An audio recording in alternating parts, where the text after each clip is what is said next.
All right, everybody, welcome back to tonight's show. And sorry for the little bit of a delay. StreamYard was acting up. So we got some of my favorite people in with us. Carmen and Nathan from Jesus Loving Homestead are with us. And there they go again. Are you froze up? Oh, I'm frozen? What? No. Okay. I'm going to keep us. We are frozen.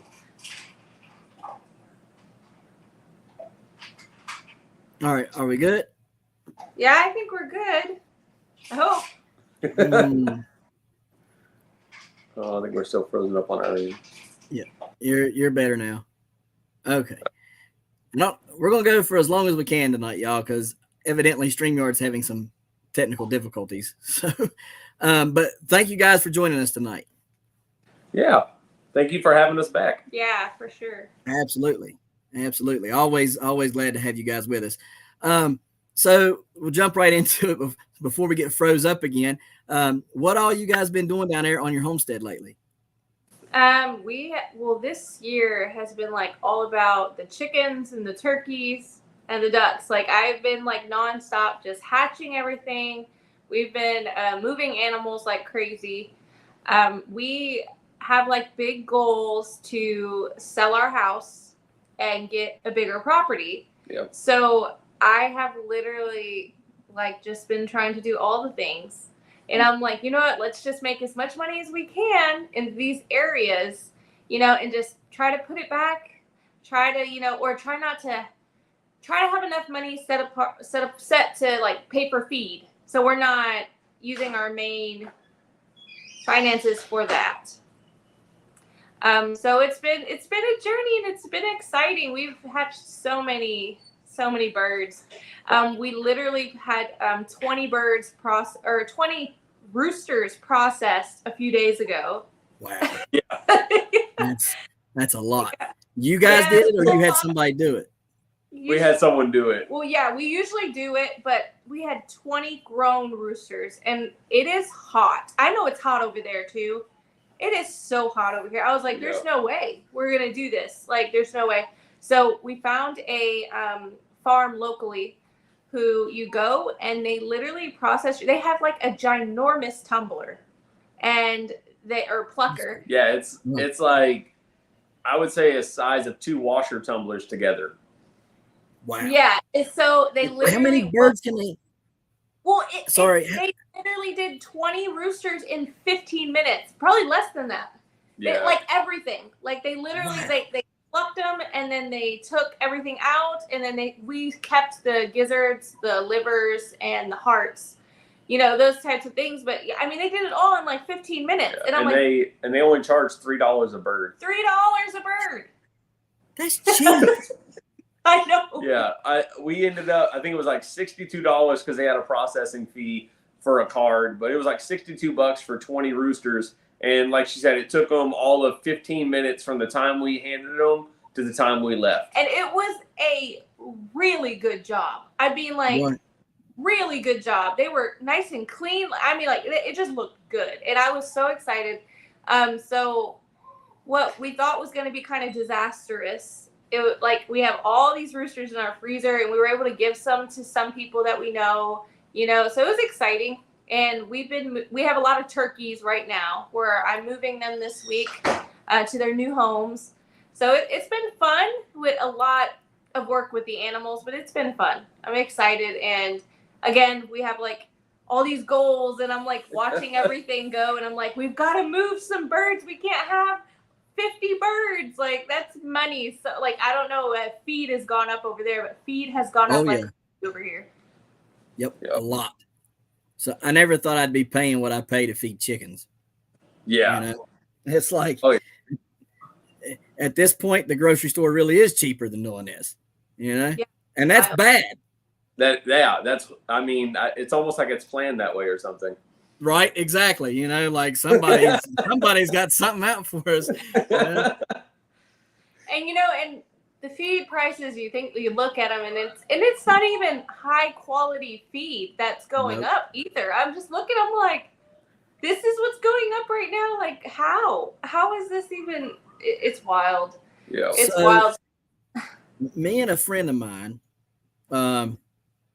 he got into breeding these jumbo bob white quail. All right. And I breed Carternicks or whatever they're called. I don't know how to say it the right way, but the Courtnicks or whatever they're, so anyhow, he was like, "Hey Ryan, I can get this feed mixed and it's high protein, but the guy I was talking to said you can drop 4 points or more on protein if you get the right amino acids into the bird. Because with the right amino acids, they can digest 100% of the protein that you give them, and they need less of the protein in the feed because they can process 100% of it." And I was like, okay. I was like, so what's the cost of this? And the smallest order you could get was 500 pounds. Okay. So 250 for him, 250 for me. And if you know anything about breeding quail or raising them, 250 pounds of feed is going to last a long time for quail, unless you've got thousands of quail, right? I mean, so highest I've ever had was 200, and still they didn't eat that much. So what we're doing is we're looking into that because we're going, we're looking for the cheapest route, right? Mm-hmm. So then it got us thinking, well, if the quail are like that, then other birds are like that. And so he posed the question to the guy. He said, well, what about other poultries, ducks and geese and all, chickens and all that? And he said, yeah, absolutely. If you can get the correct amount of amino acids into those birds, they will need less protein. The protein is what costs us as the farmer or the homesteader. Okay. But if we get the right amino acids into the birds that they can process 100% of the proteins that they're getting, then we don't have to spend as much on the protein. We can spend less on the feed and just give them the amino acids. And so now we're trying to figure out, okay, well, we know what the quail need. Now, what does the ducks need? What do the turkeys need? What does this need, that need, whatever? Because this is something that's not talked about regularly in the homesteading community or even the farming community, that if you get the amino acids right, that they can produce, or they can process, the 100% of the protein. All we hear is protein, protein, protein. You got to give them all, and that right there is what costs us the most money, is trying to buy the correct protein for them. So I thought that was pretty interesting. I thought maybe I would share that with you guys, because if you guys can find somebody down there that can mix up what you need and you can give them the correct amount of amino acids for your birds, then you guys might be able to, get you some feed for a little bit cheaper down there if you can get it mixed. For a while, we were mixing our own feed.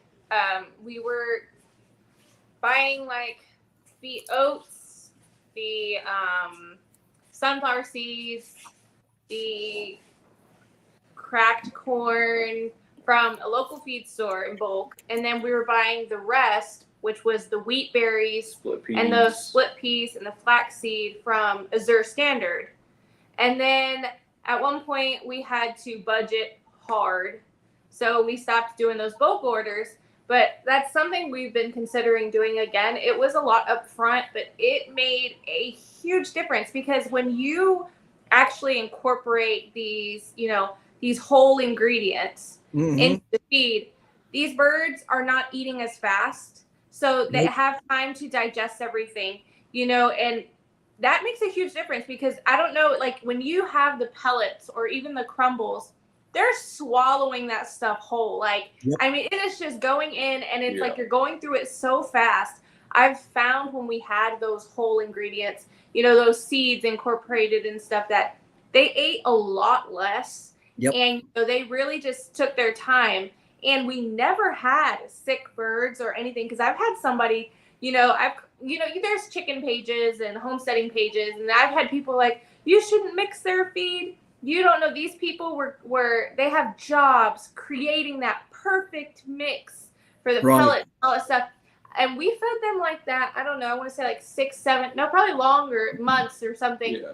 And they did great. We were getting loads of eggs. They were healthy. They were doing great. And I'm just like, how much, what are we willing to do to kind of step out for a moment and try something new? We are all programmed to do something the same way, and go to the store, buy the bagged feed. And this is the only good stuff that you'll ever receive. We're programmed similar to our bodies, similar to our food, where programmed to believe that, you know, the food that is at the store is all we need. You know, it's packaged and it's been checked by FDA and all that stuff. So it's perfect. That's what we need. You can't go canning food at home. You can't be doing this stuff. That's unsafe. You know, it's like, you really in these times have to be spirit led. You're like, Lord, just tell me what to do, how to do it. Show me, you know, give me discernment and what to do, you know, and, you know, go that way. Don't listen to a lot of the, you know, the main stuff like, oh, don't do that. Don't try that. Don't do that. I'm like, our birds are healthy. Yeah. Like, everybody's healthy. What's crazy is it wasn't but 2 generations ago when they were doing all of this. I know. You know, like we're literally only 1 generation between us and the generation that was doing all of this all the time. So it's like there's 1 generation gap that made it to where it's like, oh, y'all are weird. Like, why are y'all doing all this stuff? It's unsafe. I'm like, what do you mean? Our grandparents lived off of this. Like, this is all they had. So it's so, to me, it's crazy when you think of that. And, you know, it goes back to, I think an elder in our church told me this, and he told me, he's like, it only takes 1 generation to ruin it. Yeah. And I was like, wow, like seeing it from this side, you really begin to realize that. And like she said, the pellets with the chickens, we noticed too, like we would waste a lot of feed because it'd go to like the powder and it would just be all on the ground and they want to eat it. It would get rain, wet. And then, so like a third of our feed, I felt like went to just powder on the ground. And with the flaxseed and all that, that never happened because they would just eat it right off the ground. Even if it got wet, you know, it would ferment or whatever, and then they would eat it. And it was actually better for them at that point too.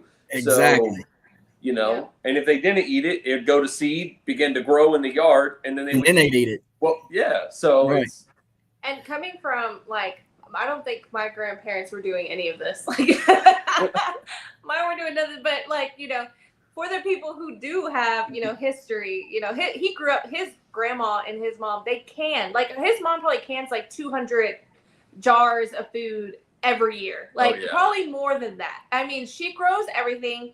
She cans it. She gives to her family.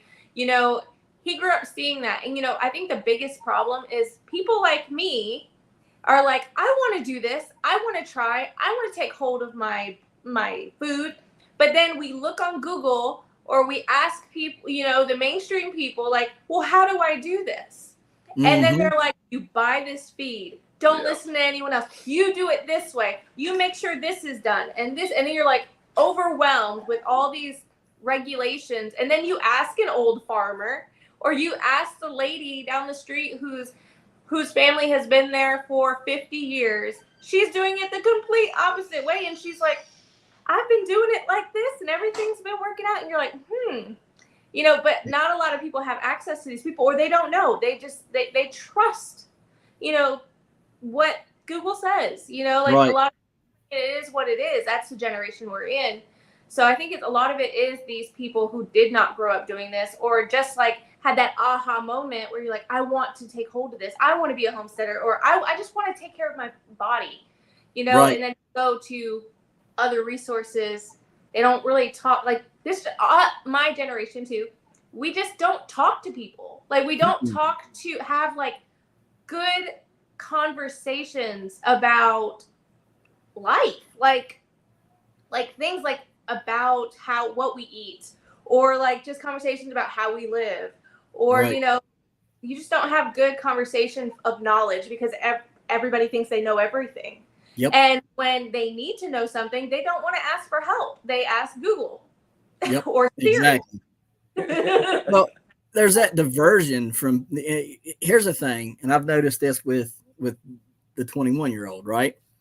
There's this huge lack of communication, right? I'm 39. I'm not that old. You know what I mean?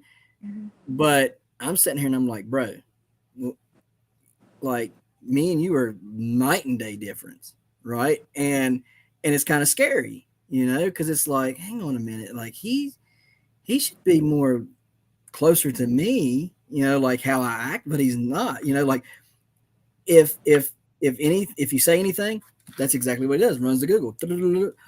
Well, but Dad, this is what it. You know, and it's like, whoa, hang on a minute. Pump the brakes. What did I say? How did I do it? Did it work? Yeah. Well, then I'm right. but, well, you can butt this all you want, but I did it and it worked and it's right. So it works. I don't, we don't need to go around about what Google said, and it's the same thing, like you're saying with homesteading, canning, anything.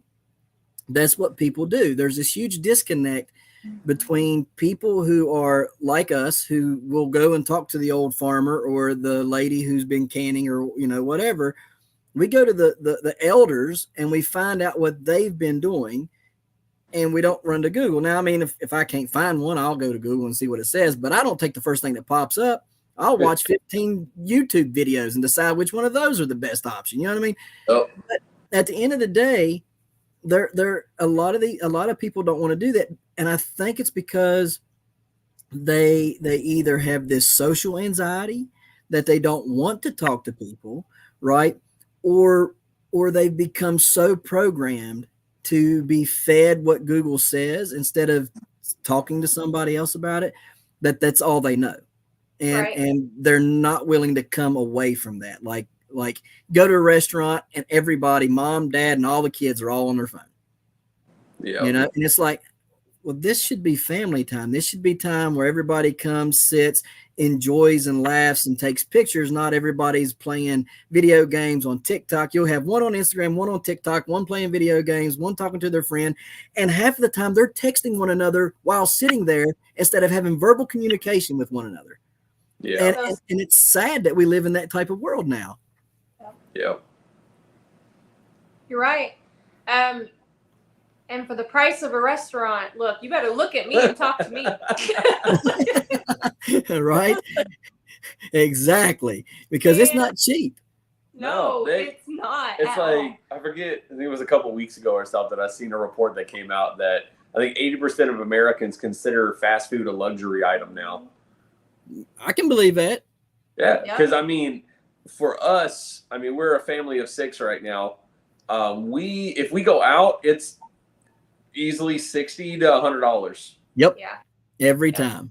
Yeah, and that's common. And then I look at it, I'm like, man, for $100, I could easily buy stuff at the grocery store that'll feed for at least a couple meals versus just one fast food trip through Chick-fil-A or whatever else you go through. I mean, it's honestly, it's getting so ridiculous. And the worst part is when you pay that and the food is not that good.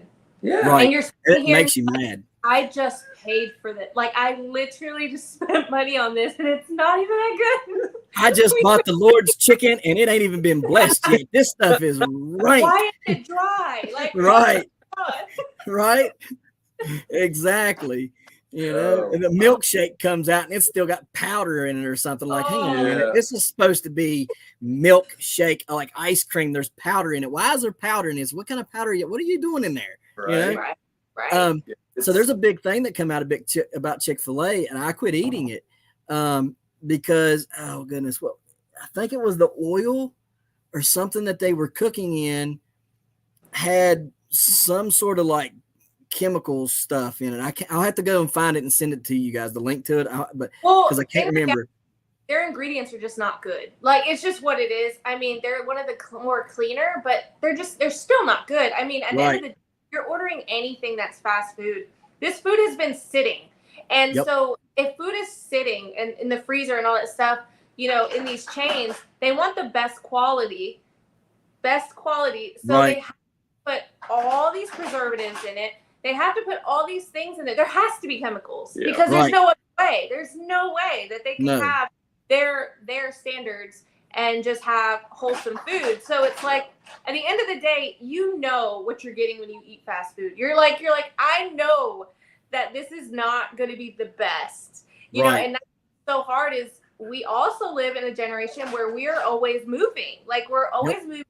So convenience is there. And like, if we go out, to eat, if we have to eat out of convenience, like going from church or something like that, fast food wise, we'll do like Panera, Chick-fil-A, I'm trying to think of some stuff. Wendy's, we'll do like Wendy's because it's cheaper. Right. Like, but it's so hard because the options are like not there. Like, they're really not. We have a salad and go now.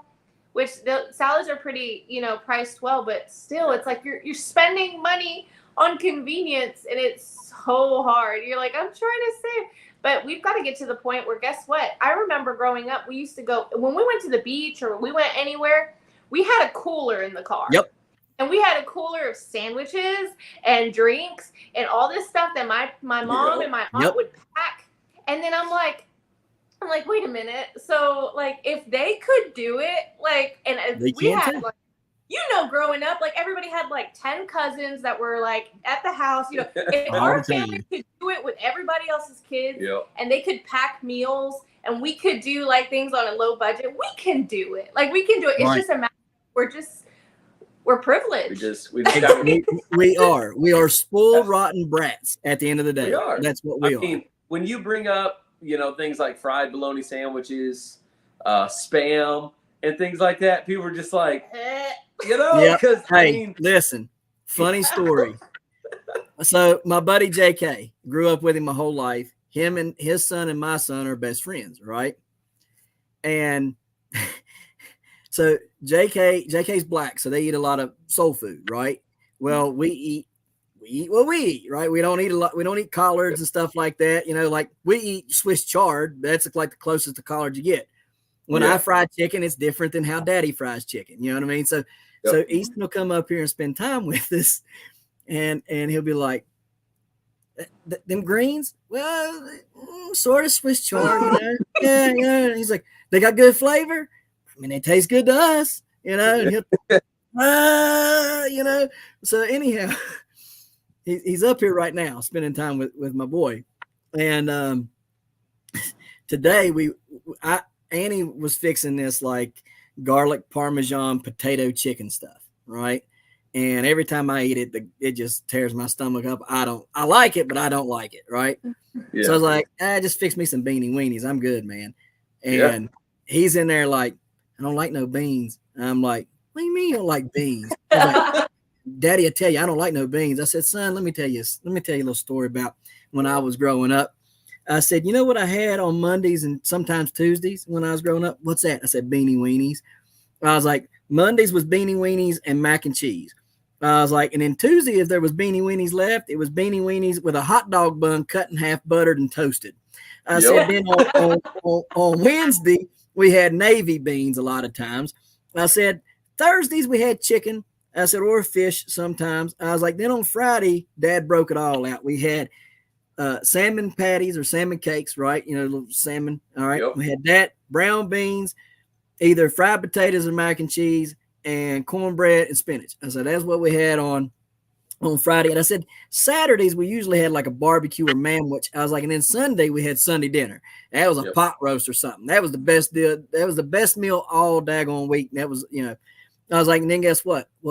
Beanie weenies on Monday again. Yep. And he was just like, oh my God. He's like, I just can't do it. I can't do it. I was like, so you'd rather go hungry than eat beanie weenies? Not that, there was other stuff in there. He just, he don't like potatoes either though. Okay. I was like, do you eat French fries? Yeah. Oh yeah. I love French fries. McDonald's French fries are the best. I was like, hang on a minute. You'll eat a French fry.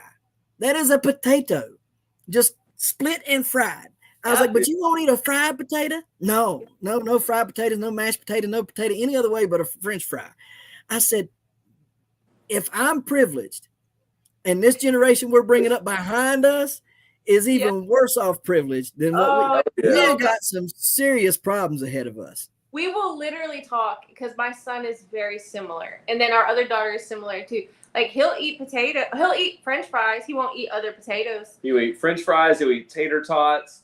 He'll eat a hash brown. He'll eat almost every form of potato, unless it's a mashed potato, a baked potato, or like hash that's cut up squared potatoes. Like he's just very selective. Weird. A lot of food. And then I'll look at him and I'm like, what have we done? Like what have we done wrong? At some point or another, my son looked at me and said, I don't want this. And I made him another meal. It has to be because I destroyed him at one point of his little life. And to now he's running things. And I'm like, no. And now we're telling him, no, you cannot. You're going to eat. Because we finally, it clicked. We're like, we messed something up. We got to fix it. Yep. And so now this child will sit there and he'll try things now but I'm like, dude, you're going to go hungry. Like, Yep. I'm not making anything else, like, at all. I mean, if you want to make a peanut butter and jelly sandwich yourself, go at it. Ahead. But I ain't doing it. That's right. It literally is. I think when they were young, at one point we were just like, just whatever, oh, you don't like this? Okay, whatever. Right. And it just went over our heads. We didn't think about the future when our children were going to be picky and our children were going to go to people's houses and be like, I don't like this. I don't like that. And I'm like, oh no. I'm like, that is not how we grew up. Nope. I wish I would have told my dad I didn't like something. Like, that never once went through my, and if I didn't like it, I literally remember me falling asleep at the table and being like, I'm so tired. And my dad was like, okay, go to bed. And guess what? I woke up to my food, literally. Like, they would pull it out and be like, your food's here. And I'm just like, and you had to eat it. Like, that's Dad, what it is. My dad would make us sit there till it was gone. And there was one thing that I would not eat, and it was peas. I hated a canned pea. They are the most, and I'll eat them in soup. But if you give me peas on the side, I ain't touching it. That is the most disgusting thing. And I still hate the daggone pea. Now I'll go out in the garden and I'll eat all kinds of peas out in the garden, fresh off the. But if you put a canned pea in front of me, that mushy green booger, I ain't touching it. That thing is nasty, and I ain't eating it. And Dad would sit there. You gonna eat them peas? No, I ain't neither. Isn't it so weird though how we've grown so to the point where we cook everything? Okra is delicious when it's just coming off the plant. Oh yeah. I mean, peas are really good. My kids will just snap them off and eat them all the time. Yep, mine too. Green beans are good. I'm like, at what point do we just be like, okay, I'm just gonna cook all these vegetables and this is how it's going to be? It's just, it blows my mind, because even then, I talked to some ladies and they're like, you know what? Back when we were growing up, which they're older, they're like, we pickled a lot of these veggies. It wasn't a matter of cooking them or processing them to the point of mush. A lot of these things were fermented or, pickled, that it was a snack type thing and it was good for your body or whatever. And I'm just like, wow, then who did it? Who was just like, let's mush up everything and then let's add pounds of salt. Because that's great for us, Yes. Because every time we go to the garden, it's just and he doesn't eat tomatoes, he won't. But his is PTSD from boot camp. They made him eat bowls of stewed tomatoes. So he has PTSD from that. It was worst thing ever. But I'll just pop them off cherry tomatoes. I'll pop them in the garden. It's just a normal thing, and it's wow, we've become so far from our food. How many people do I know personally that has never had that opportunity to just try these veggies raw and fresh? Yep. Our fresh vegetables from the garden don't taste like the fresh vegetables at the store. No. So some people think they're eating something, or they like something, or they don't like something, but they've never had it fresh. They don't know really tastes like anytime. The one crop that got me out of everything was asparagus. First time I ever ate fresh asparagus out of my garden, it blew my mind. I was like, this does not taste anything like it doesn't. Any asparagus I've ever had in my life. Nope. And that's what I try to tell people. I'm like, if you eat fresh asparagus, you'll be mind blown because you've never actually tasted asparagus before. Right. Asparagus is so good. I can remember my mom, the first time she ever pulled asparagus out was in a can, right? And I thought she was saying asparagus. I thought, for some reason in my little brain, and I can still remember this, I don't know how old I was, so I had to be under 5, right? But I can remember it and thinking it was octopus legs, and she called it, and I thought she said it was octopus legs, right? Because all I see is these little weird looking things, and I'm like, yeah, no, we ain't eating that. So all my adult life, I wouldn't touch it. Right. And I finally ate it one time and I was like, that's not good. And then we started growing it and I'm like, man, that stuff is good. Cause she'll cook it at least once a week. You know what I mean? And I'm like, yeah, I need some more of that. Now it makes all of us pee and it stinks really bad. You know what I mean? It's horrible, but it's really good. Even the kids like it. They really like, and if you pick it early enough, and don't get it older when it's stringy, you can eat it raw and it tastes good. It's just you were saying. My mom, the Because when you buy it from the store, it is absolutely stringy. Like 90% of the time. Every time. But like from the garden, we never had a stringy situation. No, it was so crisp. It just like broke. Yep, and exactly. Someone in the comments said that okra is underrated. And I agree 100%. Oh, yeah. If you have never grown anything in your life and you are in a hot climate, grow okra and just pick it. Just to see. It's not even slimy when you first pick it and you like eat it. Like it's just almost like an okra carrot. Like it's so good. That's everyone's complaint when you bring up okra. Oh, it's slimy. Oh, or it's tough or stringy or what, you know. Mm-hmm. Yep. I've got let's see. So this year I'm growing the Alabama Red, Okinawa Pink, some name I'm not even going to try to say, the Clemson Spineless, the 16-inch long pod, the heavy hitter, and 2 more, I think. So like 8 different varieties of okra that I'm growing. And the first year I grew okra was in 2022. And I grew 3 different varieties that year. And we couldn't, I had like 10 or 15 plants, and we could not have enough okra. You know, like everybody in the house wanted it. They craved it. And I was like, well, that ain't happening again. So last year I planted it, and it was way too cold here for some reason. It did not want to grow, and it would flower, but it wouldn't do anything. Right. And so this year it's super hot. You know, we were having 90 and 95 days, and they're growing like crazy. You know, the plants are getting really big and stuff. So I'll have probably a whole lot of okra, but I ain't going to be short on it because I planted literally 72 plants out of 8 varieties, 72 plants, and I put every one of them out in the garden. So there will be no shortage of okra this year. Okay? How do you guys handle like the picking? Like, is this a whole family situation when y'all are picking some of the veggies? Because you plant so much that it's like, especially okra, you have to go out like every day. Sometimes like every 16 hours, you're just gotta go out there. So the kids, they'll go out and pick their own stuff and just eat it, you know, because they know that there's nothing. They know the spots to eat and where the spots do not go eat, right? Because like there's some stuff out there that's giant stuff that they can't pick. Oh yeah. You know what I mean? For several reasons. One, because if you pick my giant stuff and you eat one of my records, we're gonna have a problem. 2, you don't want to eat that because Daddy put some stuff on there that you should not be eating. You know what I mean? But I keep that completely separated from everything else. You know what I mean? So I've had to teach the younger ones, like, okay, all this areas here, you can eat anything you want, anytime you want, you're fine. Whatever you find, you want it, pick it, eat it, you're good. Just not here, and here, where some of the, So after that, like, I just go out there and I'll pick stuff. My wife will just go out and pick stuff. Like sometimes if we're like wanting to make salsa or something like that, we'll go out and pick. Or if we're wanting to can the beans up, or like right now, I've got a flush, and I do mean a flush of peas. And I'm like, I don't know what we're going to do with all these because the kids ain't going to eat all these at one time. Like it just hit like all of a sudden, just bloop, and I'm like, oh, I don't know what to do with all these.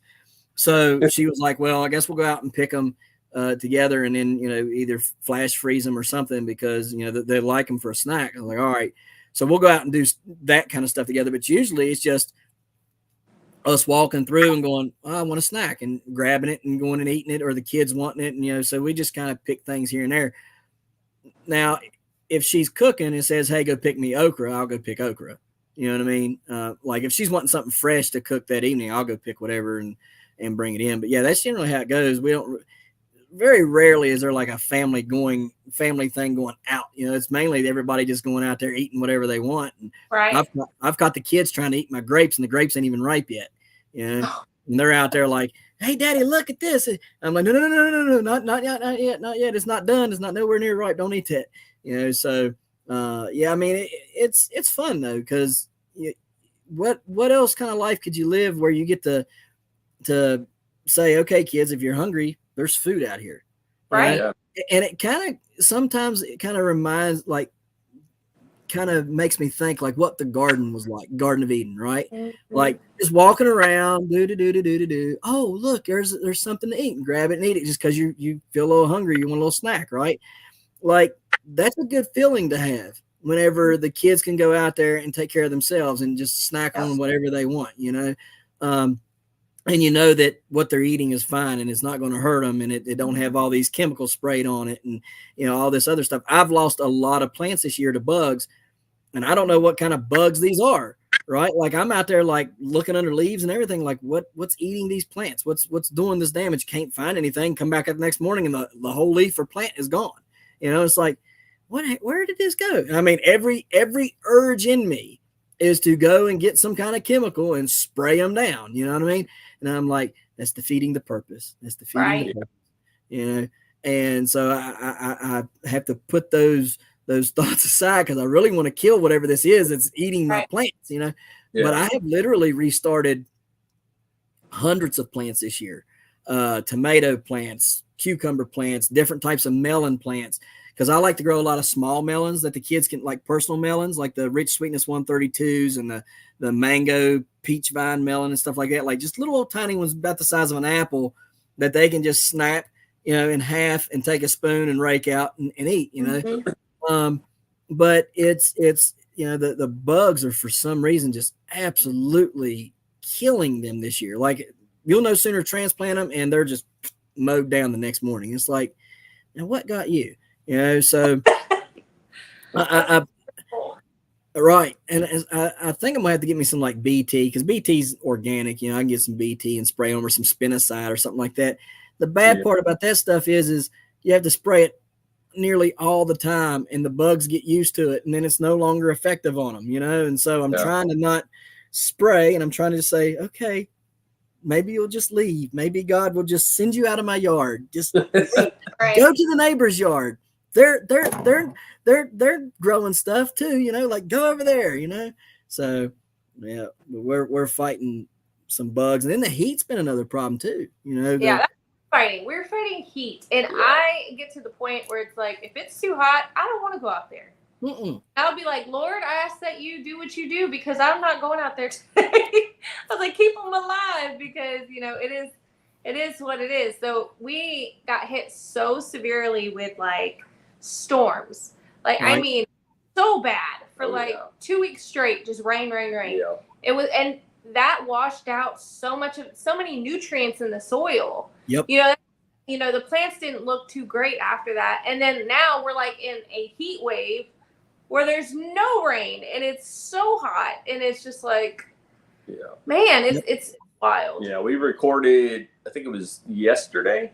What's today? Tuesday? Yeah, yesterday. We recorded our first triple digit day in Dallas. So we're already in, you know, triple digits right now, which is kind of early for us here to get to that heat. And looking at the weather and stuff, there's no break in it. Like we have no rain in the forecast for at least 10 to 14 days. Yep. So it's just going to be baking now.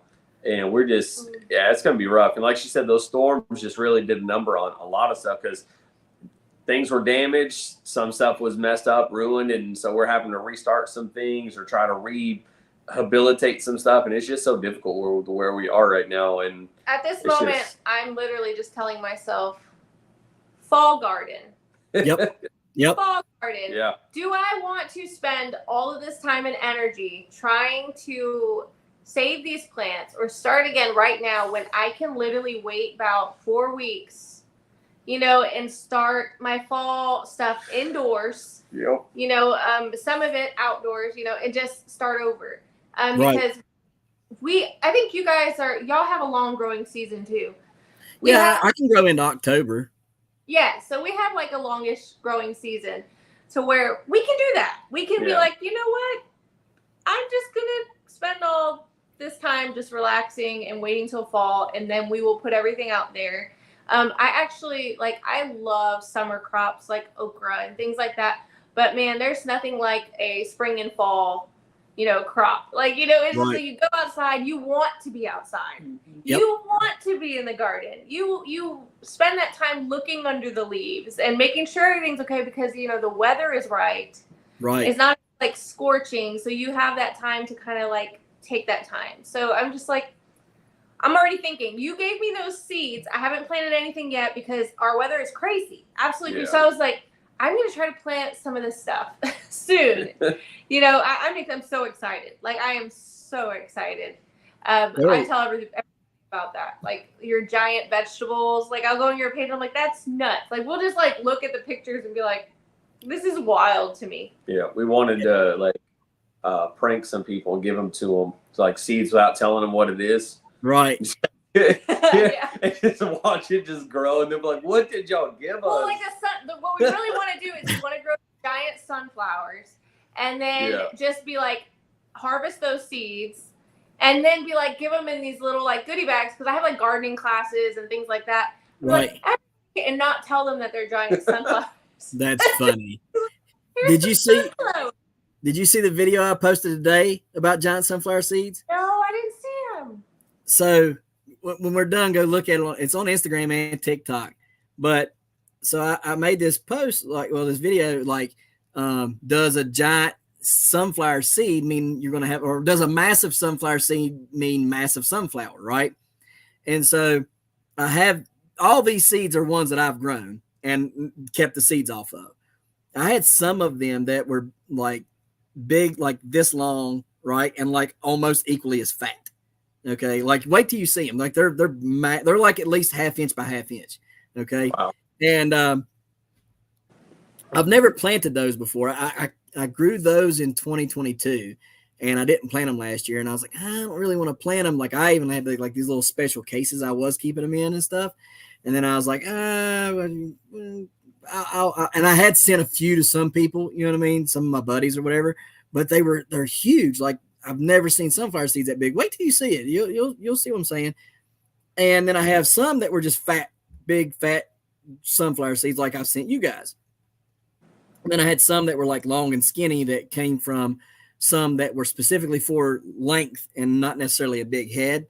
And so I got like that little video series started, and I planted those seeds today, you know, to just, you know, have like a little something to do, because I had to have somewhere, like when I removed that raised bed that I was telling you guys about, it left a bald spot, and I'm like, I can't have a bald spot, so I planted those sunflower seeds there just to, you know, see what will happen. But anyways, if you guys want to prank some people, I'll send y'all some more seeds, man, and I'll hook y'all up, and y'all can prank all the people you want. I do. I want to give them like little baggies of like 3 sunflower seeds. And, you know, I just want to see who can keep them alive and who will get them to the point of just having huge sunflowers. And then just wondering, like, what in the world? Like, this thing is massive. Like, here in Texas, like, you go driving around this time, and there are, like, a lot of common sunflowers. So you have, like, a native sunflower with a small head with, like, but, like, it has, like, tons of shooting, you know, right. sunflowers. Yeah. They grow, like, weeds. They pretty much are weeds here, you know. So I have quite a bit of those in the garden that come up. I'll pull up like 95% of them, and I'll leave some of them. That actually helps a lot with some of the bugs that we usually deal with. If I leave those specific variety, that common sunflower, the aphids will like take over them. And then they will literally go to them. Ragweed too. I'll leave some of the ragweed out. And all of those little annoying bugs, they'll just attract to the common sunflowers and the ragweed, and they will not bother any of my vegetables, like none. So like I'll leave those, and it always looks so pretty. And I was like, I can't wait till we can get like our new property. I am just gonna talk about it because I just can't wait. I can't wait because I want to line it with sunflowers, you know, and I want to do all these different things. And I'm excited. I want to grow big vegetables. Like watching your stuff is so encouraging. It's just like, whoa, a normal person can do this. Exactly. A normal person who is not very intelligent can do it. So I'm sure you guys can knock it out of the park. You know, so I really, you know, everybody always is like, oh, how do you do that? How do you, and I really am honest with them, and I think they think I'm being, you know, smart, you know, like smart aleck, but I'm not. You know, they're like, well, how do you do that? And I'm like, well, I plant them and I water them and leave the rest to God. Right. Yeah. And they're like, oh, what do you got something you do? I pray. I will pray over them. Like, literally I have went out there and prayed for sick pumpkin plants and sick pumpkins and stuff. Like last year people were going and had prayer cloths that, like, our church has prayer cloths that are in the shape of a cross, and every pumpkin had I'd take the covers off of the pumpkin and there'd be a cross on the pumpkin, a prayer cloth. They're like, what's that? And I'm like, it's a prayer cloth. What's it for? For prayer? For God to protect it? That's weird. Oh, well, yeah, maybe, I guess, but it works. Do you need one? I think you need one. Right? Shove them in their pocket as they're going out, patting them on the back. I think you need this more. Right. Yep. So, but yeah, I mean, but people think, I guess they think I'm just being smart, but I'm really not, because I legitimately, okay, if I'm honest, I know some things, right? Like I know like what you feed, and what not to feed, there's things I do know. I have some knowledge, but I am not by any means some sort of like really smart gardener. Like, you know what I mean? Like if you were to ask me really hard questions about it, I don't know. I mean, this is what I do, but I don't, it worked, it grew, but I don't know anything outside of that because I really don't know. Right. And I think whenever you get to that point when people's looking at you and wanting information and you tell them you don't know and God does it, they look at you as being a smart aleck. They think you're keeping something from them, and I'm really not. I'm really telling them the honest to God's truth. I'm not doing anything. Just put it in the ground, plant it, and I plant a lot of them. Like the reason why I planted, there's 21 of those okra plants that I can't pronounce the name of. And the reason why I planted them is because they get over like 15 foot tall or something like that. Yeah. Well, I've pushed Baker Creek seeds to state records before. So I wanted to push that seed to a state record. So I planted every one of them that was in the pack, and it was 21 of them. All right. And I put every one of them out there in the garden. And there's going to be, I'm sure if they do any good, people's going to be like, well, now how did you do that? Just planted a bunch of them. You know what I mean? Yeah. Like that's what I do with everything. I will plant a slew of seeds. If I've got, 30 rutabaga seeds, I'll plant 15 of them. And out of 15 of them, maybe 3 end up making it to the end of the season. It's the same thing with carrots or anything else. It's in my mind, it's a math game. You know what I mean? The more you plant, the more that you have to play with, come the end of the season. You may only have one that makes it, but it will be the biggest one. You know what I mean? So it's really just, like I said, just a numbers game, just trying to play the numbers and see which ones do good, see which ones don't, and then trying to feed them right and stuff. But the heat is definitely a problem here this year because I'm watering spots for 4 hours straight. I'll water one spot. And then I'll have an alarm that goes off. I'll go and move this 20 by 20. It does 20 foot by 20 foot. The sprinkler does. And I'll go and move it to where it's doing the next 20 by 20 every 4 hours. Even whenever I'm sleeping, I'll have an alarm go off, wake me up, go move it, and do it. And I've been doing that for 2 weeks solid because there was no rain. Well, there was a lot of rain this spring. Winter and spring, there was a ton of rain. And then, about a month ago, it just decides we ain't having no more rain. And then it got 90 and 95 degrees and it was baking everything out there. So I finally was just like, okay, this is not working out. It's hot when the corn won't grow because corn loves heat and corn wasn't growing at all. Yeah. So I had to, for 4 hours, and then once a week, I will leave it on that spot for 8 hours. So, every spot's getting 4 hours a day or every other day because I'm trying to do a whole acre like that. But then at least once a week, I'm leaving it on for 8 hours in those spots, just trying to get it. And then I went back and planted turnips and radishes for cover crop on the ground just to try to hold the moisture in the ground so that it don't dry out.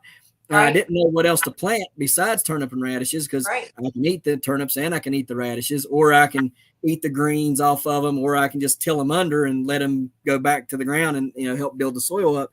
So that was literally the only thing I knew to do to save it this year. I've got friends who have put down weed barrier and are still still can't get enough water down. And they've got wheat, and weed barrier is a protector. It holds moisture in, and their plants are still dying because there's not enough.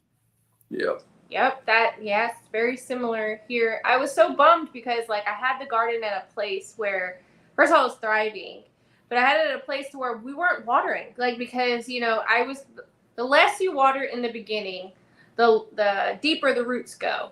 Right. So they start to adjust to the weather a lot better. So that was like the goal. Everything was doing great. And then those crazy storms just like changed everything up. Yeah. And then it got so severely hot. Like what you're saying, it got so hot. Our corn ended up dying too. Like it dried up. Like most of it, I was like, oh my word, like what happened? Like, and now I'm to the point where I'm just like, man, I'm like, we're just going to do the fall garden because, some things is just not worth it. For me, like we can't just be out there like doing that unless we had to. I'm so thankful we had like a first harvest where we had loads of tomatoes. Yeah. All of our onions did great. So we had jarred up some like tomato sauce, marinara sauce. We did salsa. We canned all that up before everything got like ridiculous. Yeah. Right. And you know what? I'm thankful for this harvest. We have been eating. We have been doing. We're fine. We're just gonna wait it out. There are a lot of things that I look back because you know how on like social media sometimes you can go on like memories and it shows you last year how like the garden was like last year, how things were just popping out. I was getting all this stuff and I'm just looking, I'm like, well, things change. And that's one thing you have to learn that Google won't tell you. Sometimes you just have to adapt to what is happening right now. That's right. Even like we like to put, numbers and data and statistics on everything. It's like we're growing zone 8B. So that would mean this is what you plant at this time. This is what you do at this time. That's what the charts tell you. But let's say that the weather changes and it's not like last year. It's not like the 10 years before. It's different. And now you have to adapt. Like what you would have grown right now is not what you can grow right now. And exactly. You have to be okay with that. You have to realize that we are not in control. Nope. We just got to do what we can. We just got a notification from the Weather Channel that we're in a heat advisory. Yeah, it just popped up. Because this whole week, our heat index is estimated between 104 to 108. That's insane. So, yeah, it's already baking and everything. But going off of what she was saying, honestly, you kind of mentioned it earlier. Like I've told many people, it's once we started gardening and getting into it, like I began to realize a lot. And I tell people, I was like, I feel like the closest we as human beings can ever get back to how God purposed us to be was being gardeners. Yep. I was like, Adam was the very first gardener. God gave him a garden and told him and Eve to tend the garden and to take care of it. So when we are out there growing and doing all of this, and even like she was saying, like having to adjust, having to figure this stuff out, you can correlate that and connect that with just being spirit-led, because at the end of the day, God is going to lead you in different things. Different seasons come, different things happen, and it's not always going to be the same. God is going to lead you. And, I think as I began gardening and the more I studied in like fruit trees, pruning, growth rate, all this stuff, like it's so amazing how all that correlated back to scripture, back to just, biblical principles. And it gave me such more understanding and knowledge in that. And those things that he's talking, like pruning and stuff like that, we live in a Google time, When you go on Google and you ask a simple question, it is not going to give you a simple answer. No. It is going to be very in-depth the majority of the time, especially when it comes to like gardening and growing certain things. And a lot of that is why a lot of people are scared to garden. Yeah. And so a lot of people think they're doing everything wrong. So when you give people a simple answer, like you discussed with that guy, be like, hey, this is what I do. Like, this is what I do. That's all I can tell you is what I do. Right.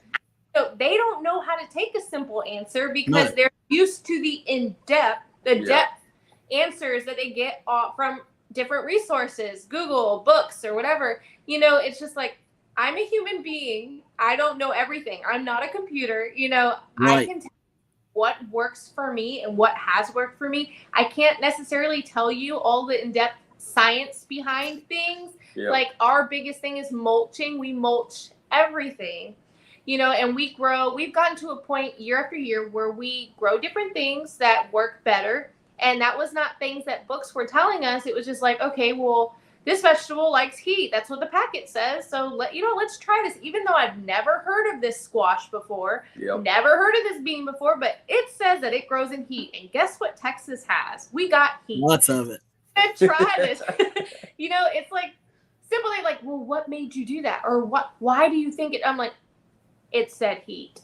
And I know we have heat. That's why we grow it. It works for me. You can try it. You don't have to. You can go in more depth online. You can look books about it. But at the end of the day, I put the seed in the ground. I made sure it was mulched, had compost. It grew. I'm blessed and I'm thankful. It's just simple answers. A lot of people can't handle the simple anymore because we don't have simple resources. Yeah. Well, life is not simple anymore to anybody. We have literally made it more complex for no reason. My mom used to say she was how did she say it? An academic of the KISS program or something like that. And I was like, what? Keep it simple, stupid, And I was like, oh, okay, and she wasn't being mean, you know what I mean? She was just saying like there's no reason to overcomplicate things for no reason at all. You need to, look at it the most simplest way possible and just do it. Because if you overcomplicate it, you're not going to want to do it. You're not going to want to fool with it, or you're going to think it's too hard, and like you said, a lot of people are getting these complex answers from YouTube, from social media experts, you know what I mean? Who most of the time, if we're honest, they are reading scripted stuff from Google anyways, because if you ask it, like I have literally had people on who very smart on social media and then ask them the important questions on here and stumble all over themselves. Right.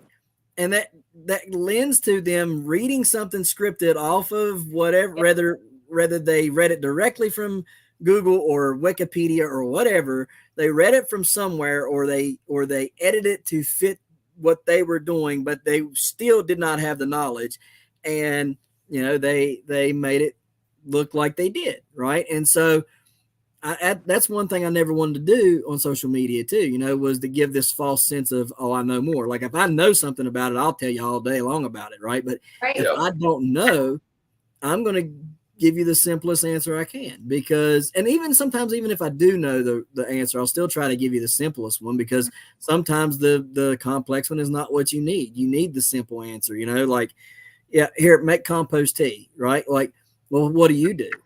Well, I do A, B, C, D, E, F, G when I make my compost tea, but you don't have to do that. All you need to do is A, right? Like, because A is completely going to work for you. Right. Yep. But you can do all these other things if you want to make compost tea, but just know you are making that's like taking a Pinto and making it a Ferrari. Okay. Like, and when you explain it like that, then they're like, well, then why would the Pinto work? Because the Pinto will work. The car you still get in the car, you start it, you go from point A to point B, it will work. I'm just telling you, if you want to really supercharge it and make it something that's going to grow a giant, then they're going to require a little bit more high octane, I guess, but I've had those same conversations with people, and it is a little aggravating that people want to overcomplicate things and not just take it at face value and just keep it really simple. So I've also noticed too, the people who want to compete with you and what you're doing are the ones who ask all the deeper questions. When people are just trying to make it and do what they can, and they're just like, okay, tell me what to do. Like, they're more just easier to talk to. Like, we started the gardening classes. I had my first gardening class like in our community, and these people, like, I was so nervous at first. I was like, okay, well, how much should I be putting on these slides? Like, will it go over their head, or should I be simple about this? Like, what to say, whatever. You know, I went there and these people, like, they just wanted to know, like, well, you know, how do I do it? Like, what do I do? Like, when I have a seed, what do I do? Like, you know, these people were just very genuine and they just want to change their ways of, you know, eating.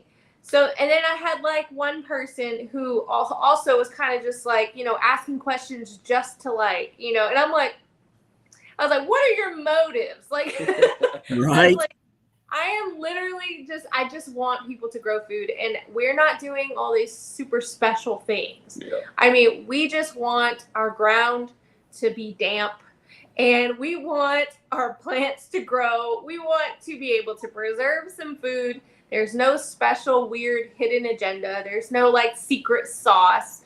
I mean, other than compost, you know, and people get overwhelmed and they don't realize that you absolutely can do this. Right. But you've got to stop going for like all this information and just, you need to take the seed, put it in the ground, put some compost and learn as you go. Like all of us learn through trial and error. Right.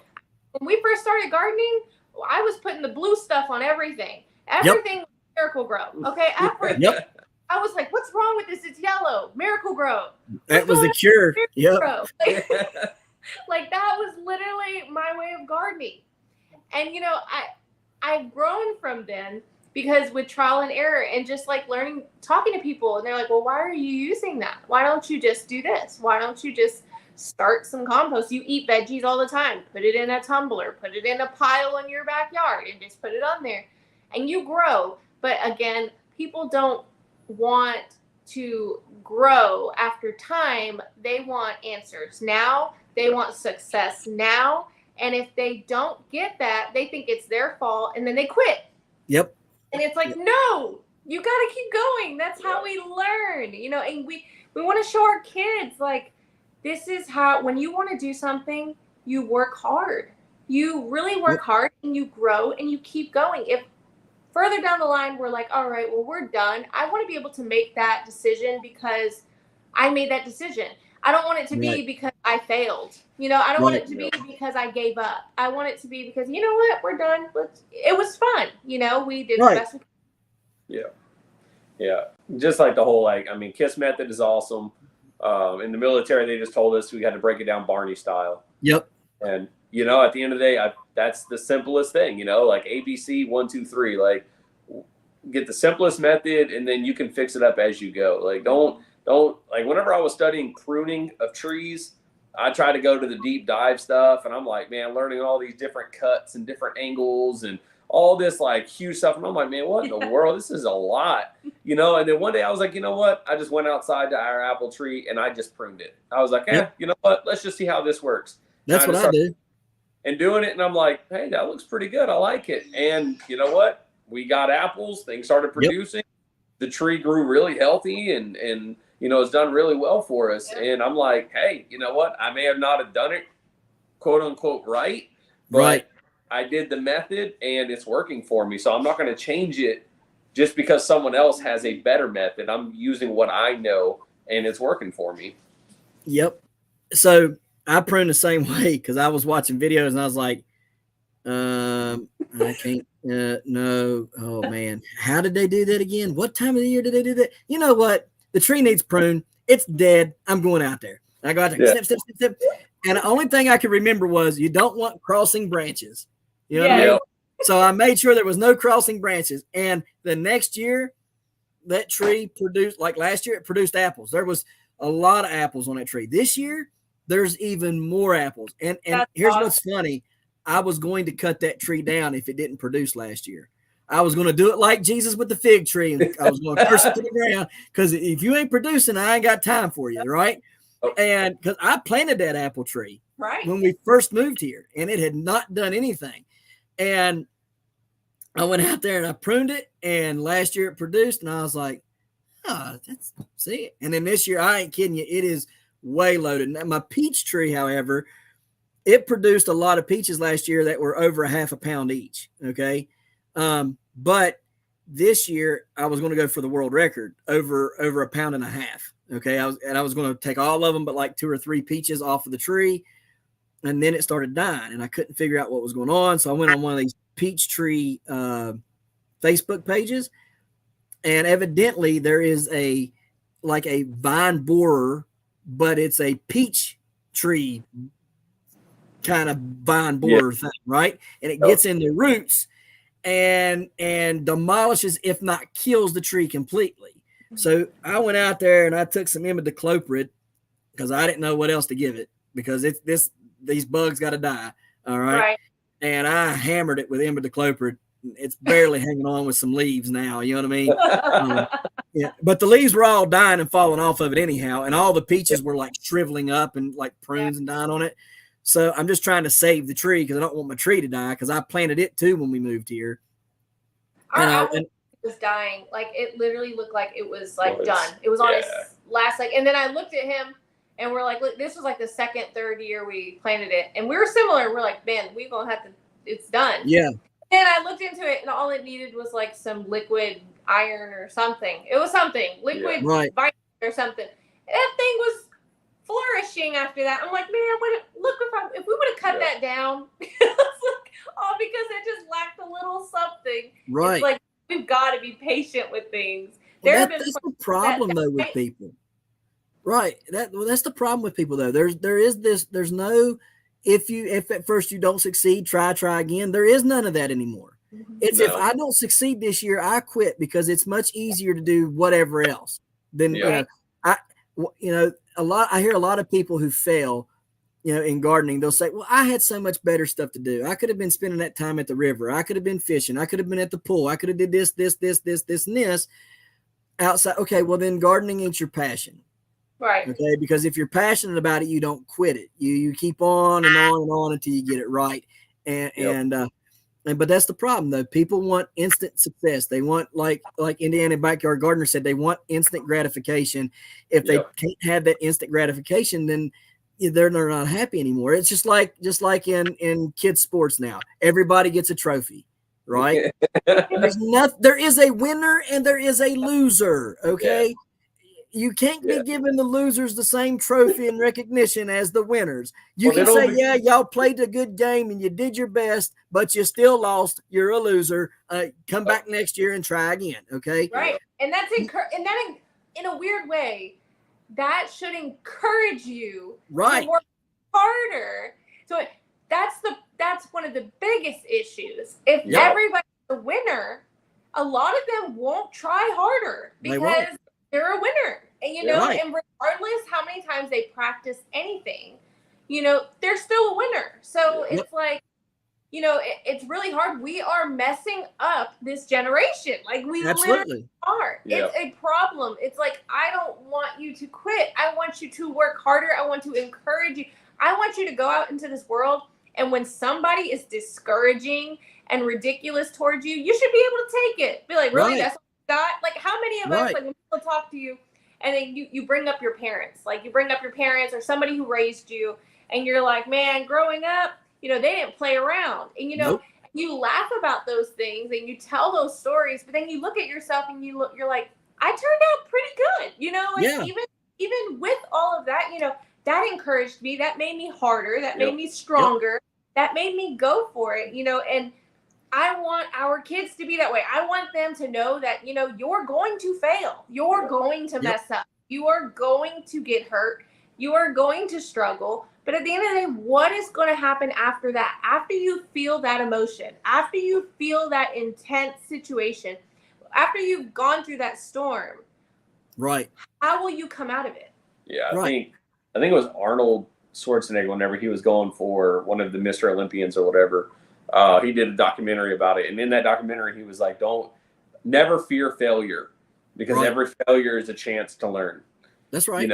If you never push yourself, if you never try to push yourself to a point of not being able to accomplish it, you'll never learn. Like, you'll never gain anything.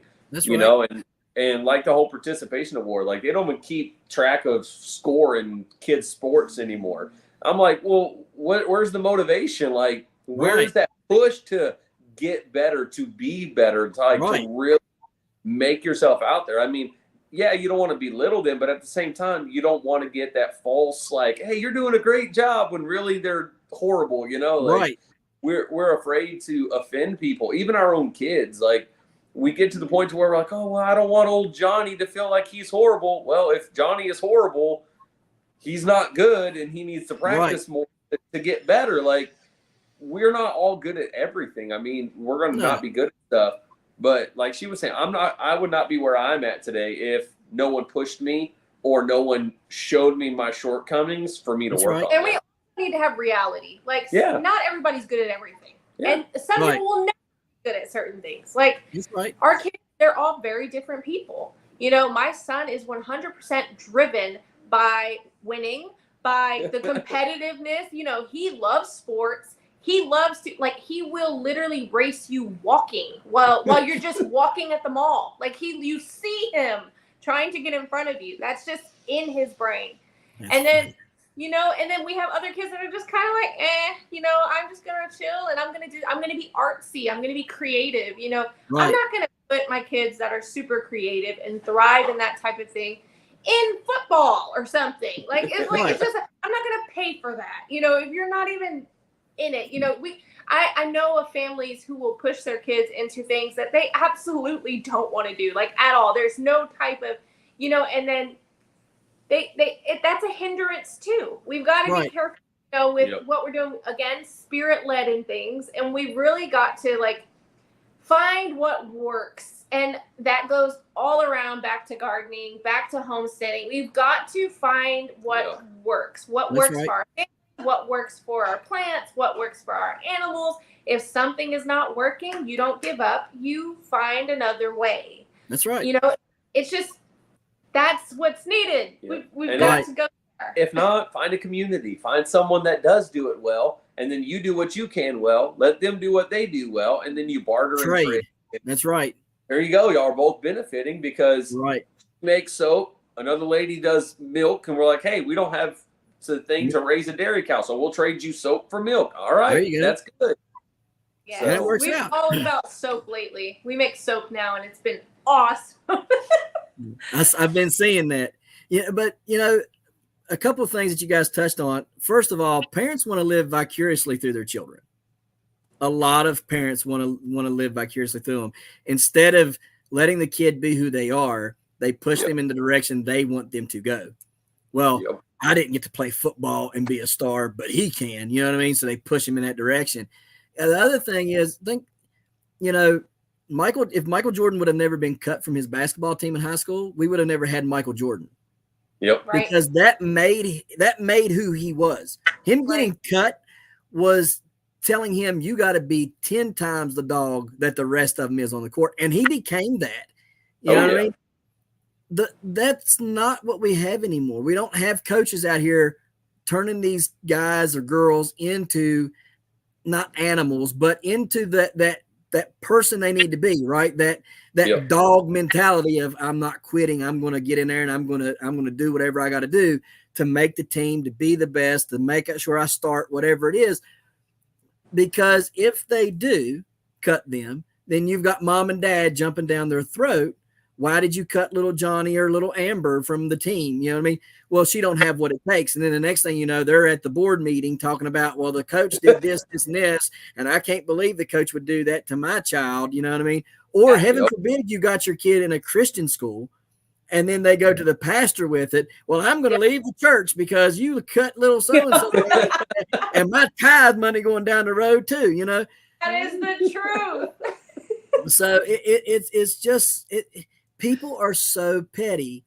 And the fact of the matter is, like my 12-year-old, he comes to me and he says, Dad, you're really tough on me. I said, you ever sit back and think why I'm hard on you? Just because your dad was? No, not because that. Yeah, Papa was. Okay, but no, that's not why. Well, why? It's because I see greatness in you.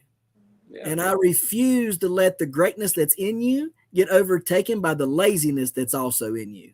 Yeah. So you're going to extract every bit of greatness you have and you're going to bring it to the forefront, and laziness is going to take a backrest to this. All right. Because I refuse to let you be great and die lazy.